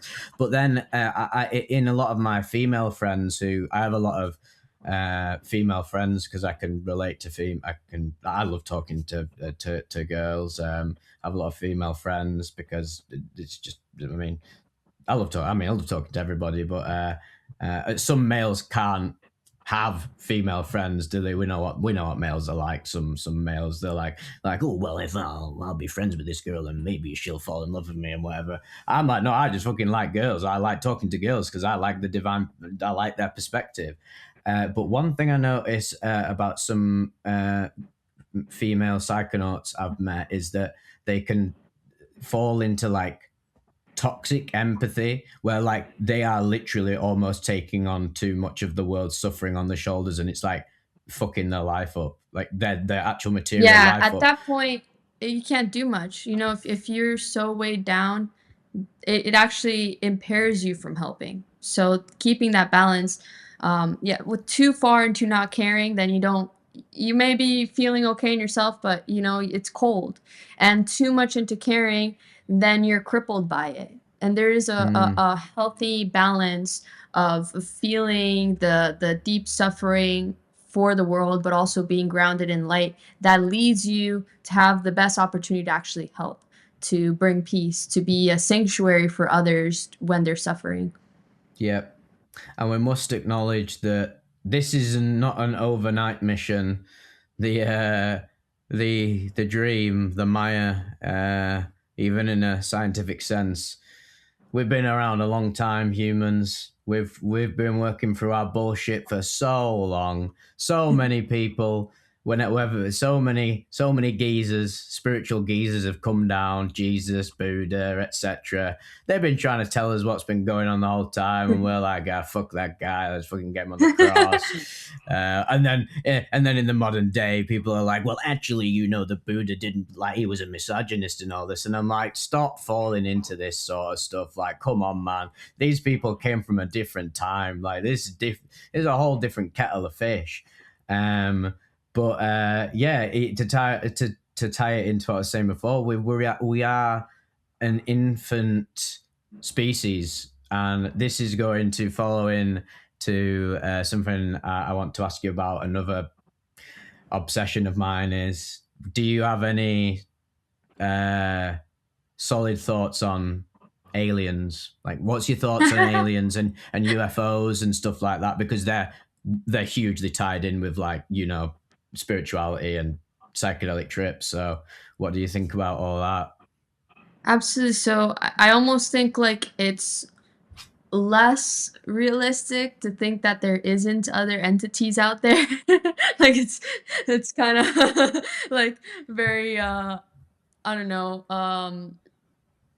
egotistical to think there's only humans and animals on Earth and everything else is dead, Yeah, that's Like, I that. That mean, is. I say to people as well. I say, whenever someone denies aliens and stuff, I'm like, wow, this is a case study in human hubris to think that, fucking hell, they literally tell you in like in school, we're literally basically living in infinite. Oh, the universe is infinitely expanding forever. I was like, Yeah. come on, man, fucking just look. It's like just look up and just start contemplating. But some people don't have that level. Mhm. And I think that stems from like. Sorry to interrupt you, but I think it stems from like fear and like a lack of being able to contemplate. But yeah, go ahead. Yeah, and You obviously know they're out there, don't you?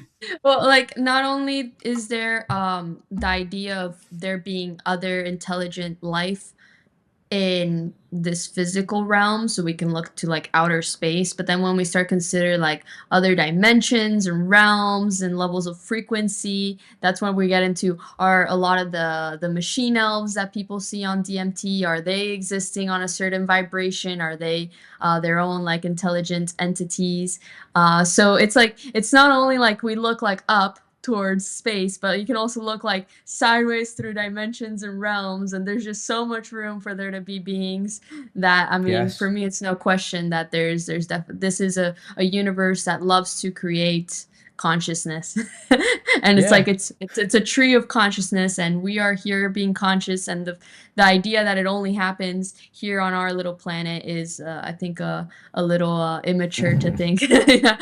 Again, a testament to just how little we actually know, and a case study in the hubris of, I'd say, like materialism, and etc. And I don't want to get into like flame wars with people and stuff. I've been on YouTube debates. It's like the idealist versus the materialist, and I'm like, well, I don't want to say I don't, like I said before, like I don't want to say I am this. Oh, I'm an idealist. Oh, I'm a fucking Taoist or whatever. Like, no problem if people like want to identify as that. That's fair dues. We're all different. But I do often, and I must say, I think if you go deeper and deeper and deeper in this work, there's got to be a point where you shed the idea of it being like, oh, it's fucking, look, it's atoms, look, it's all like finite properties, and it's like that. It well, it is, but it's not, because to create the illusion, like you said, like we're going back to like the marriage between good and evil, is that if there was not finite elements to Maya, there could be no experience of Maya, and we would all be in the soup. We would all be the one hive mind. Would be God, which is what God is what he's pointing towards. So yeah, to to be lost in the dream of being me, you guys, there has to be it has to be the ultimate video game. How are fucking video games made? Little tiny little elements of everything like weaving together and coalescing to create the illusion of a game. Isn't it like you fucking play a game, you play Minecraft, you're not playing Minecraft thinking, well, I'm actually playing just loads of code working together, and this is just you're not playing it like an autistic robot. You're in Minecraft, aren't you? You're playing Mhm. it. Yeah. It doesn't, but there's no The meaning point to is to it. get sucked in, right? To really be in it. If not, you're not having fun, right? You just got to have a. It's like it's fucking It's like that classic English chav. He used to just say, "Just have a good time," and I was like, you know what? That's the fucking best advice. It was like, just have a good time. Just try and enjoy yourself, because there really is no meaning in that. And sometimes I have dipped into like uh, uh, I've gone through them like not destructive, but negative nihilistic periods, because that does come with psychedelics and meditation. I think the nihilism, which again is a word I think has too many negative connotations, but there is a point where you realize, and this happened to me in Japan. I was on this beach. I made a video about it, and I was like, I just sat there and I was like, fuck me, this is absolutely completely meaningless, but it's so beautiful that I can ascribe meaning to it, and that it just is. The fact that it just is meaning enough. There doesn't have to be that the grand mean. There doesn't have to be this. That would reduce reality down if there was like some grand meaning. Like everyone's like, oh well, the meaning of life is to attain enlightenment or do this. It's like, well, what do you do after? Well, if the meaning of life is to attain enlightenment, what the fuck are you going to do after enlightenment? Well, I know there's Yeah. more enlightenment, like layers, but eventually it gets to the point where you're like, let's just live. You just got to live, haven't you? Just experience. We are us because we decided to be us. There doesn't have to be a reason that you're Juliana or I'm Vivec, but obviously before we incarnated, we wanted to be, and that's what I say to everybody. Someone in my Discord again came in and they was like, I can't remember what they said. They were just like, why are you you? Why do you not wish you were someone else? And I was like, well, if I wanted to be someone else, it wouldn't be me, because if there was again, we'd be just the soup. If there was no distinct, if the distinction between me and another person broke down, like me and my mate was saying this other day, we went to watch this film, and I was like, how funny would it be if we traded consciousness? It's funny because again, like I was sort of saying it in like a meta sense where I was like, you do realize that we are like actually the same thing, but like experience in each of us subjectively. Because if we were to exchange consciousnesses, we'd be like, oh shit, consciousness is it's the substrate of reality, isn't it? It's the ego that forms in Maya that gives the illusion of being separate, doesn't it? But yeah, fucking hell, bloody hell, that was long-winded. Sorry about that. Very philosophical. I love it. Oh, fuck you. I love it. That's awesome. I've got a few more questions.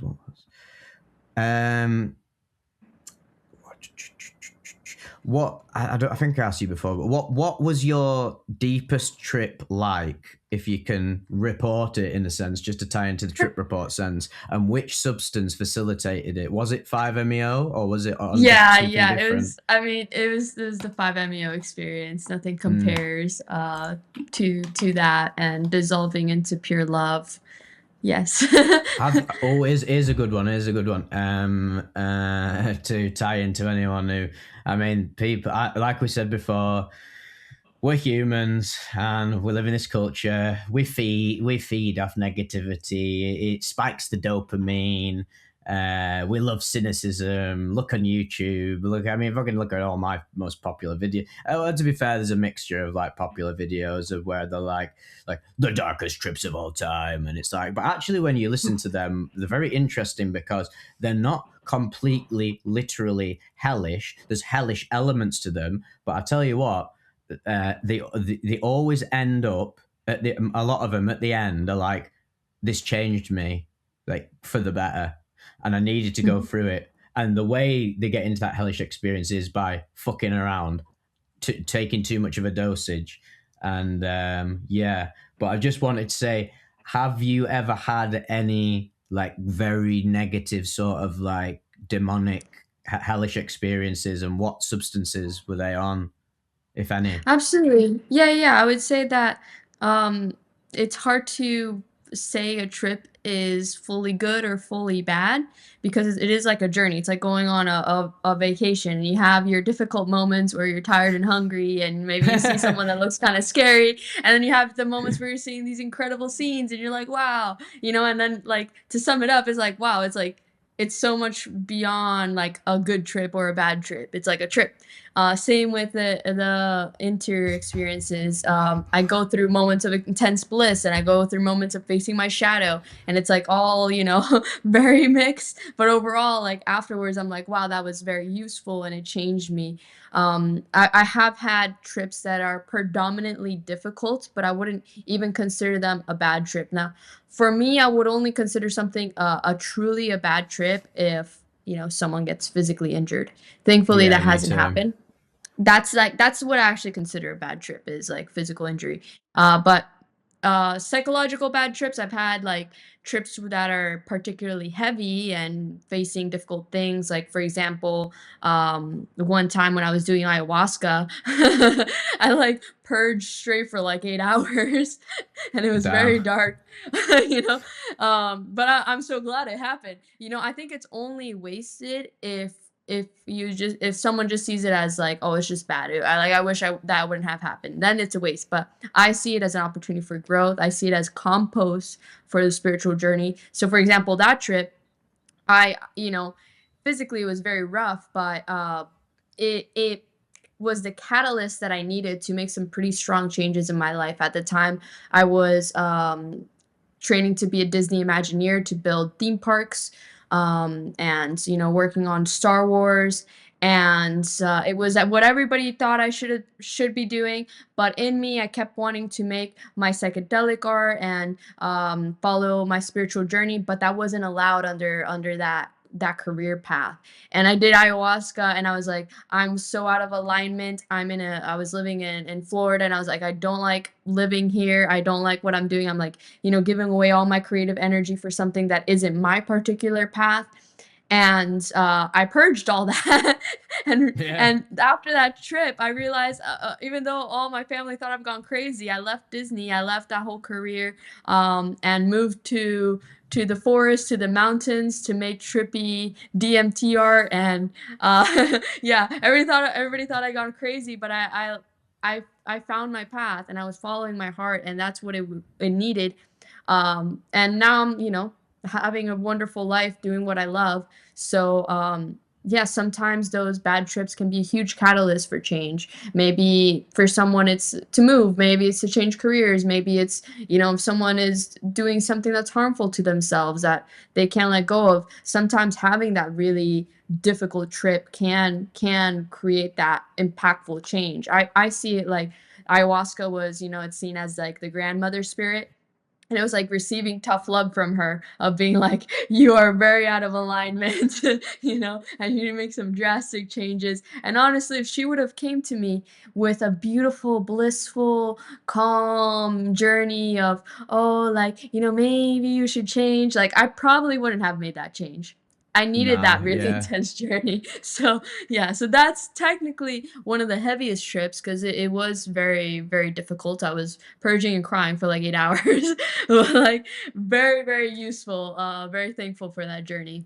I wouldn't Yeah, be here hats off to if you. it wasn't for Hats off that. to you. It's very Yes. brave. I always think I love again covering ayahuasca trip reports, um, because um, I have always been. I mean, the actual literal act of pain and suffering is not supposed to feel nice. So obviously, there's always going to be a survival aversion to be like, well, actually, I don't need to do ayahuasca because I got all these other psychedelics. But I've now realized that actually the huge value in say even the natural ones, because on mushrooms you can purge as well, because you can like there's a Mhm. lot of there's a digestion level to it, a sickness, and whereas like you take a synthetic and it's just like bang, you you straight through into what the source or whatever, but you're missing out on this like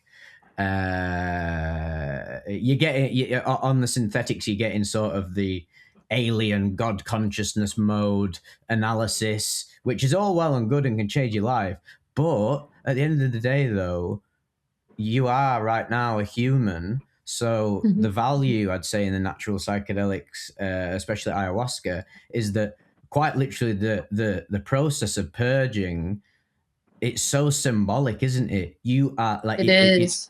it's Literally, symbolically yeah. literally coming out of all ends. Like all of the Mhm. toxins are coming out, and not only And is to it meditate on that, to be tripping and to feel that and be like, "What am I purging?" Yeah. yeah, And yeah, to it's sit with because the it's suffering while tripping, yes. not only is it like physically detoxifying your body, and your body's reacting to it like an actual like substance, it's symbolic of what's going on consciously in the astral. You are purging yourself of so much well, what we would call evil, and always use that word in quotations. I think evil is just another word. Is what humans, the word that humans have invented for unconsciousness, selfishness, and the shadow. And this could tie into like past lives. I know people have talked about many times on ayahuasca that they feel that a lot of like the baggage that they and I've even had this on psychedelics, and just through contemplation of maybe some of the things that I deal with in my personal life, the problems, my karmic baggage, is an overlap from my past life. Even though this is where I think consciousness gets very, very, very paradoxical and trippy. But I mean, it's a fucking giant paradox anyway that we're even having this conversation. But to have, say, like, so even though this is fucking going to be one of the hardest things I've ever articulated in my life, but bear with me, everybody. Even though at the highest level, it is all one infinite singularity, because it is infinite potential, it also has infinite potential to have literally infinite versions of itself, like a copy of a copy of a copy of a ad infinitum. And that means that the God within you and the God within me, whilst at its highest, literal, absolute highest, like ceiling level, is the same thing. There's like that tiny little subset below. And that's where you get like deities, which are like godlike beings, Mhm. which is like, and these godlike beings, I think this is again ties into sort of like samsara, and that is where if we were to say that the Godhead within us goes through different incarnations, it's not always going to be linear. It's going to be poetic in a sense. It's going to channel the positives and the negatives from the last incarnation into the next one. And this is where I think you get a lot of like deja vu. And you know, when you meet like people, whether it's romantic, friendship wise, and you're like, oh, we've encountered each other before in the infinite dream, haven't we? Mhm. And I think, so if I was to TLDR, that too long didn't read, I think the infinite dream that God spins is so wonderfully paradoxical that is a possibility. Like, I'd like next if I die, I'd like to come back as a fucking like grey alien and start darting about the galaxy. But I don't know how my life's gonna go. What if I don't work through my karmic baggage? What if I think you can? I think you could even just come back as like this ego again. What if you don't finish your ego mission in a sense? And maybe that's where like you end up encountering certain problems that pervade your life, patterns that keep emerging. And if you don't work through them and evolve, and you physically die, you go back into the soup and you're like, oh, fuck, I was supposed to do all that work. Let's just throw myself back in. And then it begins again. So, Yeah, I know that was very, very, very trippy, but I think you get the essence of what I'm saying.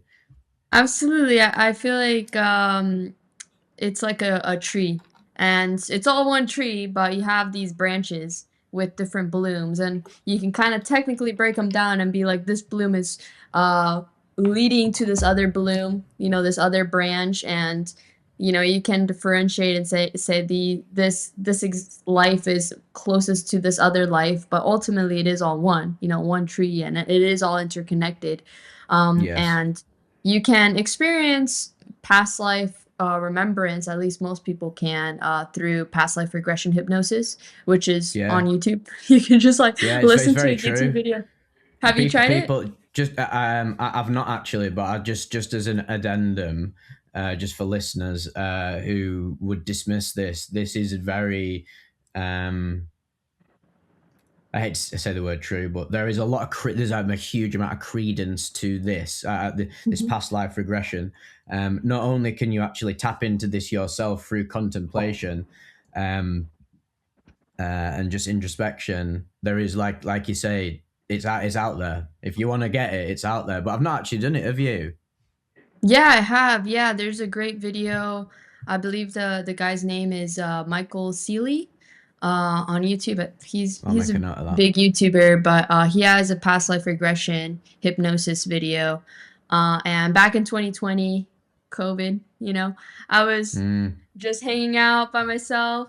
Hmm. And a friend sent me this video. He's like, "Hey, have you ever tried hypnosis? Try this video out of like past life regression." And I should have known better, knowing that I'm like a really intense like lucid dreamer and psychonaut that's like highly visual. But I tried it out. I was like, oh, I'm probably just gonna get like some faint images of like, oh, like this like little image on a screen, this like faint thing. But no, that was far from the truth. Hmm. It like, it deeply relaxed me, and then it kept bringing me further and further back in memory through my childhood, and then kept pushing, going further back to pre this life. And then next thing I know, I'm looking down and I'm like there. I'm like going like this, and I'm like looking around, and it wasn't like seeing it. I was like in that body and I started remembering that whole life, and I'm like, whoa, like this is way more HD than I expected. It was very HD. It was as HD as this reality, and I started to remember that HD. whole life. That's awesome. Yeah, Yeah, it was because I very think trippy. yeah, because like you say, I think you going into it. I mean, for God's sake, we make so many assumptions about everything about as a Mhm. human being, and like, oh, it's just gonna be like me, just sort of like getting faint images. It's like, oh, well, from what I'm gathering from you, it's like, no, you go and be it, Yeah, literally, drop into that body, yes, and and it people was have this on yes. psychedelics, don't they? Where like they're like, I was literally, and especially one of my favorites, which Salvia, the most alien of all the psychoactives, like literally becoming another being, and I actually being that, and then coming back to this. Um, the interesting element of that is about psychedelics is when like you die before you die on psychedelics and meditation, etc. And obviously you get that fear of like, oh god, I've just committed like mahasamadhi. I'm literally like dead. I'm not coming back to this. Mhm. You always come back to this, and I feel like there's some weird but profound astral like journey you're going on, why you'll always come back to this no matter how much fucking DMT you take, unless it's an How far LD50 and you you literally, go, yeah. Yeah, snapped yeah, back. unless you have literally like overdosed like on Yeah. 25 INBOMe or taken an LD50's worth of fucking DMT, no matter how far you go into these realms, eventually you come back. And every time DMT starts getting really, really, really, really weird, and I'm just like my mouth agape. I can literally feel that element of like the ego reforming where I'm like, uh, I'm coming back, and I'm here, and it's like it never happened. It's literally like it never happened. But there's that afterglow of the magic and the mystical wonder, amazement, and just because I forgot to say before when we were talking about aliens, my perspective on it is exactly the same as yours, where it's like consciousness is alive at every level. And I've had this on psychedelics before, and the beauty, the reason I love trip reports so much is because I'm so interested in the similarities between people's trips and the radical differences. But one of the uh, most profound similarities for me, because I get as much reading them as people do hearing them, and all the other stuff I do on my channel and that, and tying it in. And I had this experience, and I've seen a few people have this experience. And I was on, I don't know what I was on. I was probably, to be fair, knowing me 10 years ago, I was probably on a mixture of a lot of stuff, which I don't really recommend to do. But I had like this experience of looking at my hand, which is already a very profound experience. The hand is the hand and the eyes, I feel, are so I mean, every part of the body is symbolic and beautiful, but the eye and the hand, for me, have such profundity to them. And I looked at my hand, and I swear to God, like I realized it was like this goes on forever to the point of coming back around and literally like being me. And not only that, within the hand, it's like that. What's it called? Fucking as above, so below. That old adage. Uh, Within this hand, not only is there literally like actual biological cellular life, if you keep going further and further and further, even you go in scientific, like you get into Planck level, it goes way beyond that. Because it's all one, it's contained within itself, isn't it? So that's why on psychedelics, when you become hyper conscious, you can stare at the wall and you can start seeing like fucking, I don't know, dragons and like space elves and goblins and all these crazy things that are already in our human culture anyway. And it's like, where are they coming from? It's because we're all part of this giant fucking hodgepodge of infinite potential, aren't we? It's so crazy. But to talk about actual like aliens, like the ones in the UFOs and that, it is like you say, it's a mixture of course, there's life on other planets, isn't there? Because obviously, I mean, fucking hell, get a grip. Sorry, everybody, but like it is obvious that they're out there. But interestingly, they're not just within our material realm. They're in like the quantum realm. They're in like they're in the non-physical realm. They're in other dimensions, and this loops it all right back round to the beginning where I asked you about the realms, and I do believe psychedelics attune you to other realms, and it's not and it's forget about the fucking transmitters and all that. That's just part of Maya. That's the illusion. That's the dream. That's what that's keeping you locked within Maya, pretty much. That's how it functions. They're like cheat codes that God's placed in the game, I guess, really. Yes. But if you want to fuck the psychedelics off, and like you said, which I want to ask you about a little bit more, like the 10-hour, just like, like the dark room retreats and stuff, you can start having visions in just in that Absolutely. space. Yes, And yes, they get very psychedelic. yeah. Did you have like entity experiences or like fractals and stuff like that? Yes, most definitely, especially in the end of the day. So we'd meditate for like 10 hours each day. And by the end of it, the nighttime meditations definitely would start to get very DMT like visuals and intense sensations of like, for example, I felt very often a lotus flower blooming at the top of my head, things like that. It's a Oh, very psychedelic like oh, phenomenon. sorry. You're Yes.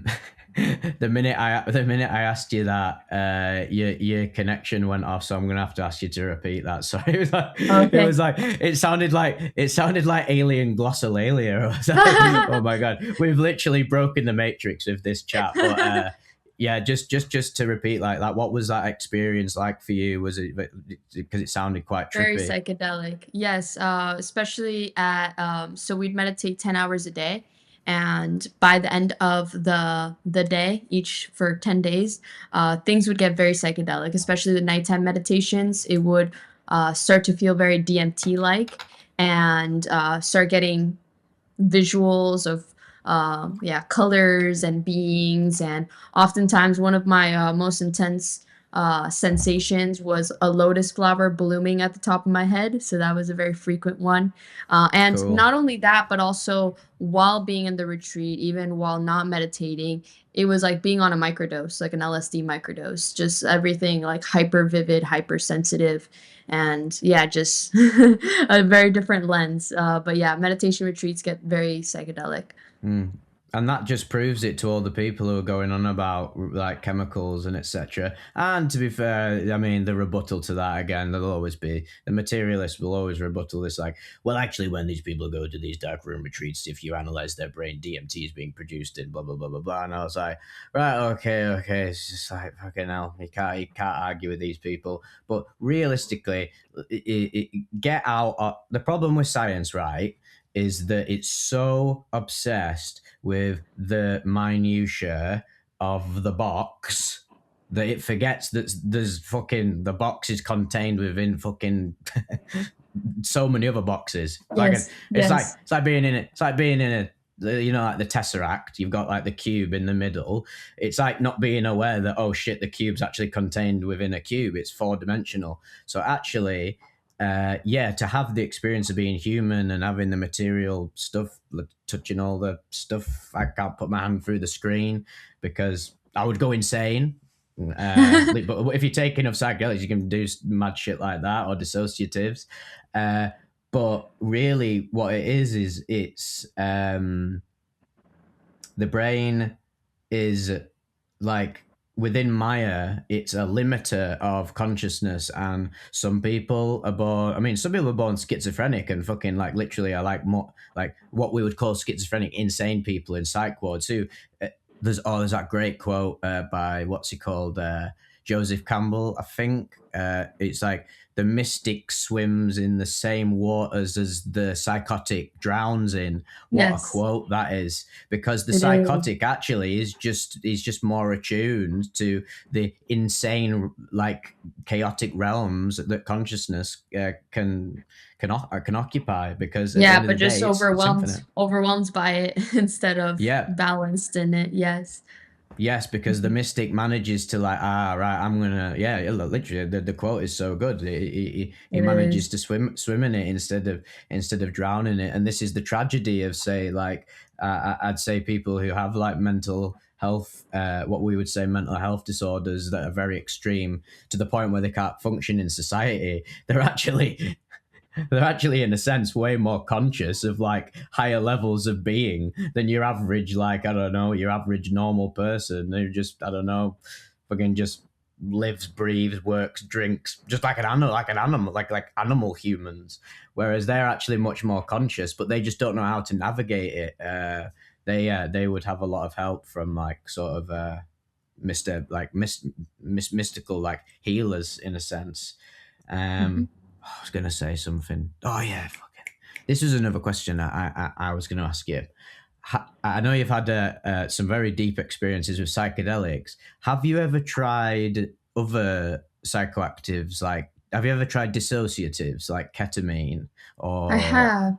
yeah, because they're very they can produce some very very profound out of body experiences that you would call psychedelic, but they're a different class, aren't they, of substance? So I just thought I'd ask you what your experiences are with dissociatives.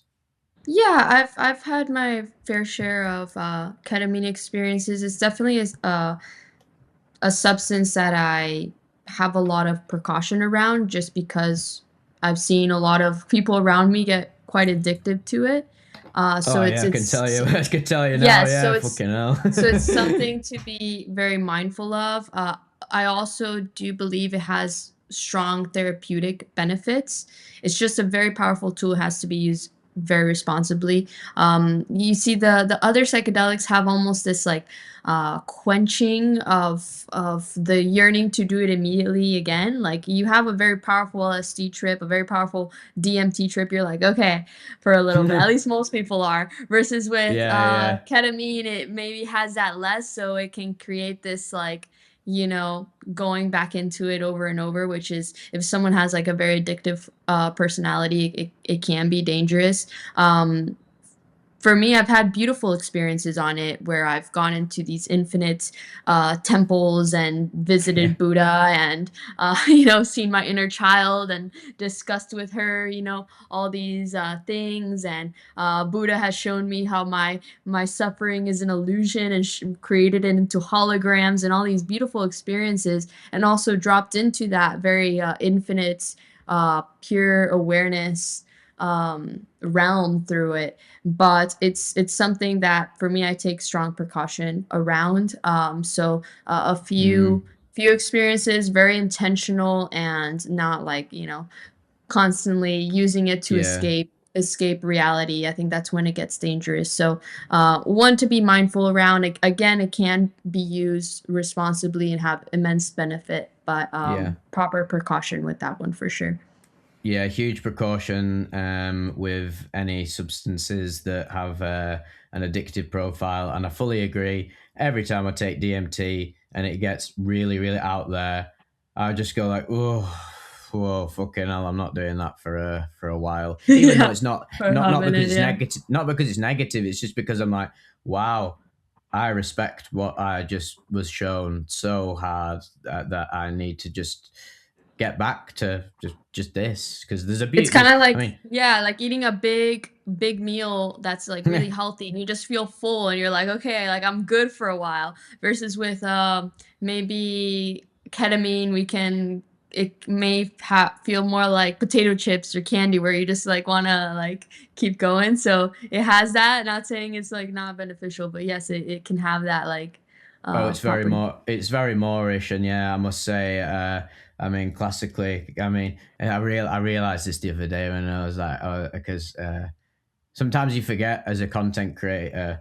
Um, I'm like, oh shit, there are actually people out there watching me that like know a lot about me and like follow like my life, and I was like, oh god, now I'm the most notorious ketamine addict on YouTube, I guess, or whatever, in the psychonaut field. And it's been a bit, that's been my big shadow thing I've been navigating for many, Oh many, many yeah. years, but been doing much, much better now. Absolutely. And it is super addictive because it's so Moorish and for brains like myself, and even in the UK we're having an epidemic with it because it's so cheap, and also the actual stuff you're buying on the streets, like God knows what's in it, is even worse. We don't have ketamine Yeah. therapy like in America.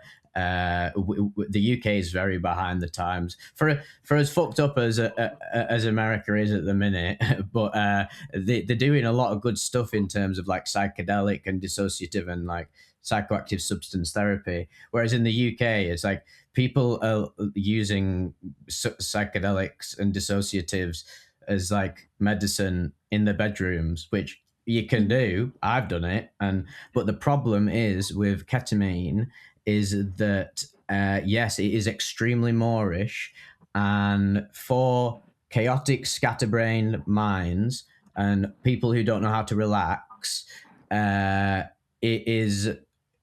I've noticed that ketamine almost it's like snortable meditation in a sense. It's basically a line of meditation that you sniff, and it puts me in that exact space that I achieve in my deepest of meditation practices. And I think that's why people get so addicted to it, especially teenagers who live in this like crazy fucking dopamine, like crazy ass culture, and no one knows how to relax anymore. And I think that's why it's so appealing for addictive like scatterbrain minds, because it is it's almost what people would say is like pure happiness, because it's just peace, no mind. Whereas like psychedelics, you can get like a bit of like no mind, like no self, etc.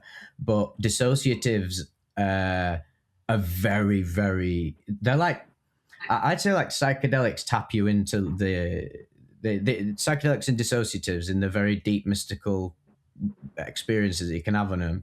Psychedelics for me, like they channel the everythingness of infinity, whereas dissociatives and like ketamine or whatever, they channel the nothingness, because as we know, infinity is everything and nothing at the same time, isn't it?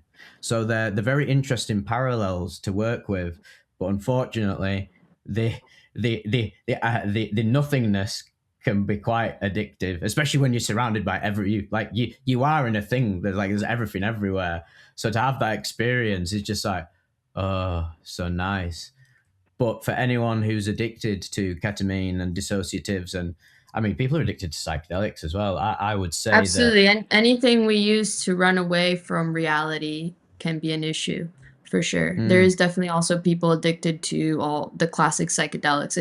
It's less common than, less likely than ketamine, but it is also a thing. Yeah, yeah, it is. It is. It's much rarer, but I've encountered it through doing Vivec Mhm. and meeting a plethora of fascinating people. Some of them do have quite a like compulsive attitude towards tripping, where it can take over their lives, and that's when I really started like, because for a few years I was just like, I mean, I've been doing YouTube forever, but when I when my trip report stuff started taking off, I realized after a while I was like, okay, there needs to be some addendum to what I'm like uh, reporting back on, or I'm just fucking an audiobook narrator, really. But then I was like, I've got to take more of a responsibility now. I've got an audience, and I said to people, um, you need to be very careful about using psychedelics uh, too much, or like, well, too frequently, because it can unground you, and it can get very Mhm. serious, because at the end of the day, Yes. you're gonna come back to being this human, and this is one of the negatives and the downsides of psychedelics. Is that if you can go too deep into the astral, and you can lose that connection with Gaia, Earth, the human, and this can disconnect you from your friends and your family, and that's when you can feel alienated again, and that results in Yeah, depression and all this other stuff, and that's when I think you can get addicted to the astral plane, which is not healthy. absolutely. Absolutely. Yeah, because at the end of the day, the most important trip we're on is being human. Yep. Right? This is the grand trip. Yeah, Yeah, is the grand really trip. is this is the ultimate, one of the ultimate spiritual insights you can have, despite yeah, you can go to realms on DMT and all these substances and experience things that are literally like fucking science fiction, but actually the real mystical experience is the minute you bought that your life. It is actually one beautifully unfolding mystical experience. I bet you've noticed this as well. Is like, the more you get into this work, synchronicities are everywhere, aren't they? Like, Absolutely. Yes. pick up on them, don't you, all the time? Uh, like, the most the word coincidence for me does not is not even in my fucking like lexicon anymore. It just fucking doesn't exist. Everything is a synchronicity. Every time I go out, like, went to the dentist yesterday, and like bumped into a person, and I had not seen in ages. Had a chat with them. Turns out they'd been watching Vivec. They'd been getting into the channel. I was like, how does that happen? Because it's like, you'd be like, oh, 5 minutes beforehand or 5 minutes later, we wouldn't have crossed paths. The fact we literally crossed paths, that's fucking pointing you towards some deeper shit, really, isn't it? It is. Yeah, it's crazy when that happens. I was here in like I'm in a small island in Thailand, and I was at the gym, but there's like a bunch of kind of like conscious community here. But I'm like this at this like gym on the other side of the world of where I recorded the 5-MeO versus DMT video, like the comparison. Mm, Someone comes up to me on the gym being like, "Oh, I watched that video." like that's so I'm on this crazy. small island in Thailand. It's like, but yeah, it's a That smaller when that world than we think. happens, Yeah. yeah, when that happens, that gets me into like that. I'm like, whoa, this is like this is the epitome of a synchronicity, and I've been recognised as. I mean, the UK is a very small island, and I often like you say, you're in a conscious, you go into one of these conscious communities, there's more of a chance of it happening, but it's still crazy when it happens, because you just don't even expect it. You're like, there's so many different people out there that you could be watching, and then that happens, and that is such a beautiful thing about doing what we do. It is like Mhm. the connection, because whilst I'm a bit of like an ambivert, omnivert, as like, because I love people, but I also love my solitude. But I do just fucking love people. I was in Japan, and I think this was the biggest synchronicity of my entire life. I was in Shinjuku in Golden Gai, the seedy little. It's like the Las Vegas of Japan, and I mean, I'm English. I do like a bit of a drink and a bit of a party still. And I went out, and I was just about to go home to Saitama, where I was staying. It's like a 2-hour train journey, and there's this guy outside the Lawson, and he was English, and he had this really cool jacket on. And I just went up to him and was like, "Oh, it's a sick jacket, that." And I had a cool looking jacket on. He was like, "Oh, you got a sick jacket as well." And I was like, and then we just got talking all the way from blah, blah, blah. And he said, he's like, "Oh man, you do you want to come for a drink with us? It's cool to meet a fellow English person." I said, well, if I go for a drink with you, I'm going to have to be out all night because the train shut at 12. And I was like, oh, teetering on the edge of going back home. And I was like, meh, fuck it. I'll go with him. He's pretty cool as well. Went with him, sat down, talking with him in this bar. Lo and behold, obviously it gets to the point where like everyone asks, "What do you do, like for work or money or whatever?" And I'm like, "Oh well, I have a pseudo career. I'm a YouTuber." And he's like, "Oh really? That's really interesting." Types me in. Fucking, it turns out he'd been subscribed to me for like 3 years. He just never watched a video of me on camera. And he's literally, his mouth was like, he was like, "Holy shit, mate. I knew I recognized your voice when you were talking to me," but he put it to the back of his head. And then even weirder than that, and this guy is so sound. And this was in the middle of Japan, of all places. And then even weirder, the guy to the left of me, he was listening in on the conversation, and he typed in Vivec as well. And it turned out he'd watched, like, he wasn't subscribed, but he had like a red bar on one of my videos. So he'd watched it. He was like, "Oh shit, yeah, I've watched like half of your videos one night when I was coming down off a trip." And I was like, "How does this happen?" And then that just like 15 years ago, I would have been like, "Well, this is just a coincidence that happens because etc. blah blah blah." But now I'm like, my God, life is just pure magic, in it. Really is just a magical thing. Beautiful. Is. Absolute quality. This has been an amazing talk, by the way. Yeah. It's been so great talking to you. Yeah, it is. I've been really fascinated to dissect your mind. And do I have any last remaining questions? I tell you what I'm going to do. I'm going to take your piece of advice, and I am going to, despite my dysfunctional hands, I am going to try and start, because I have such a visual mind. Like, it's the sadness of like of having such a visual mind and consuming so much art and being like, wow, I could do this if I had the skill. But you know what? It's like, I'm going to do it. So really inspired.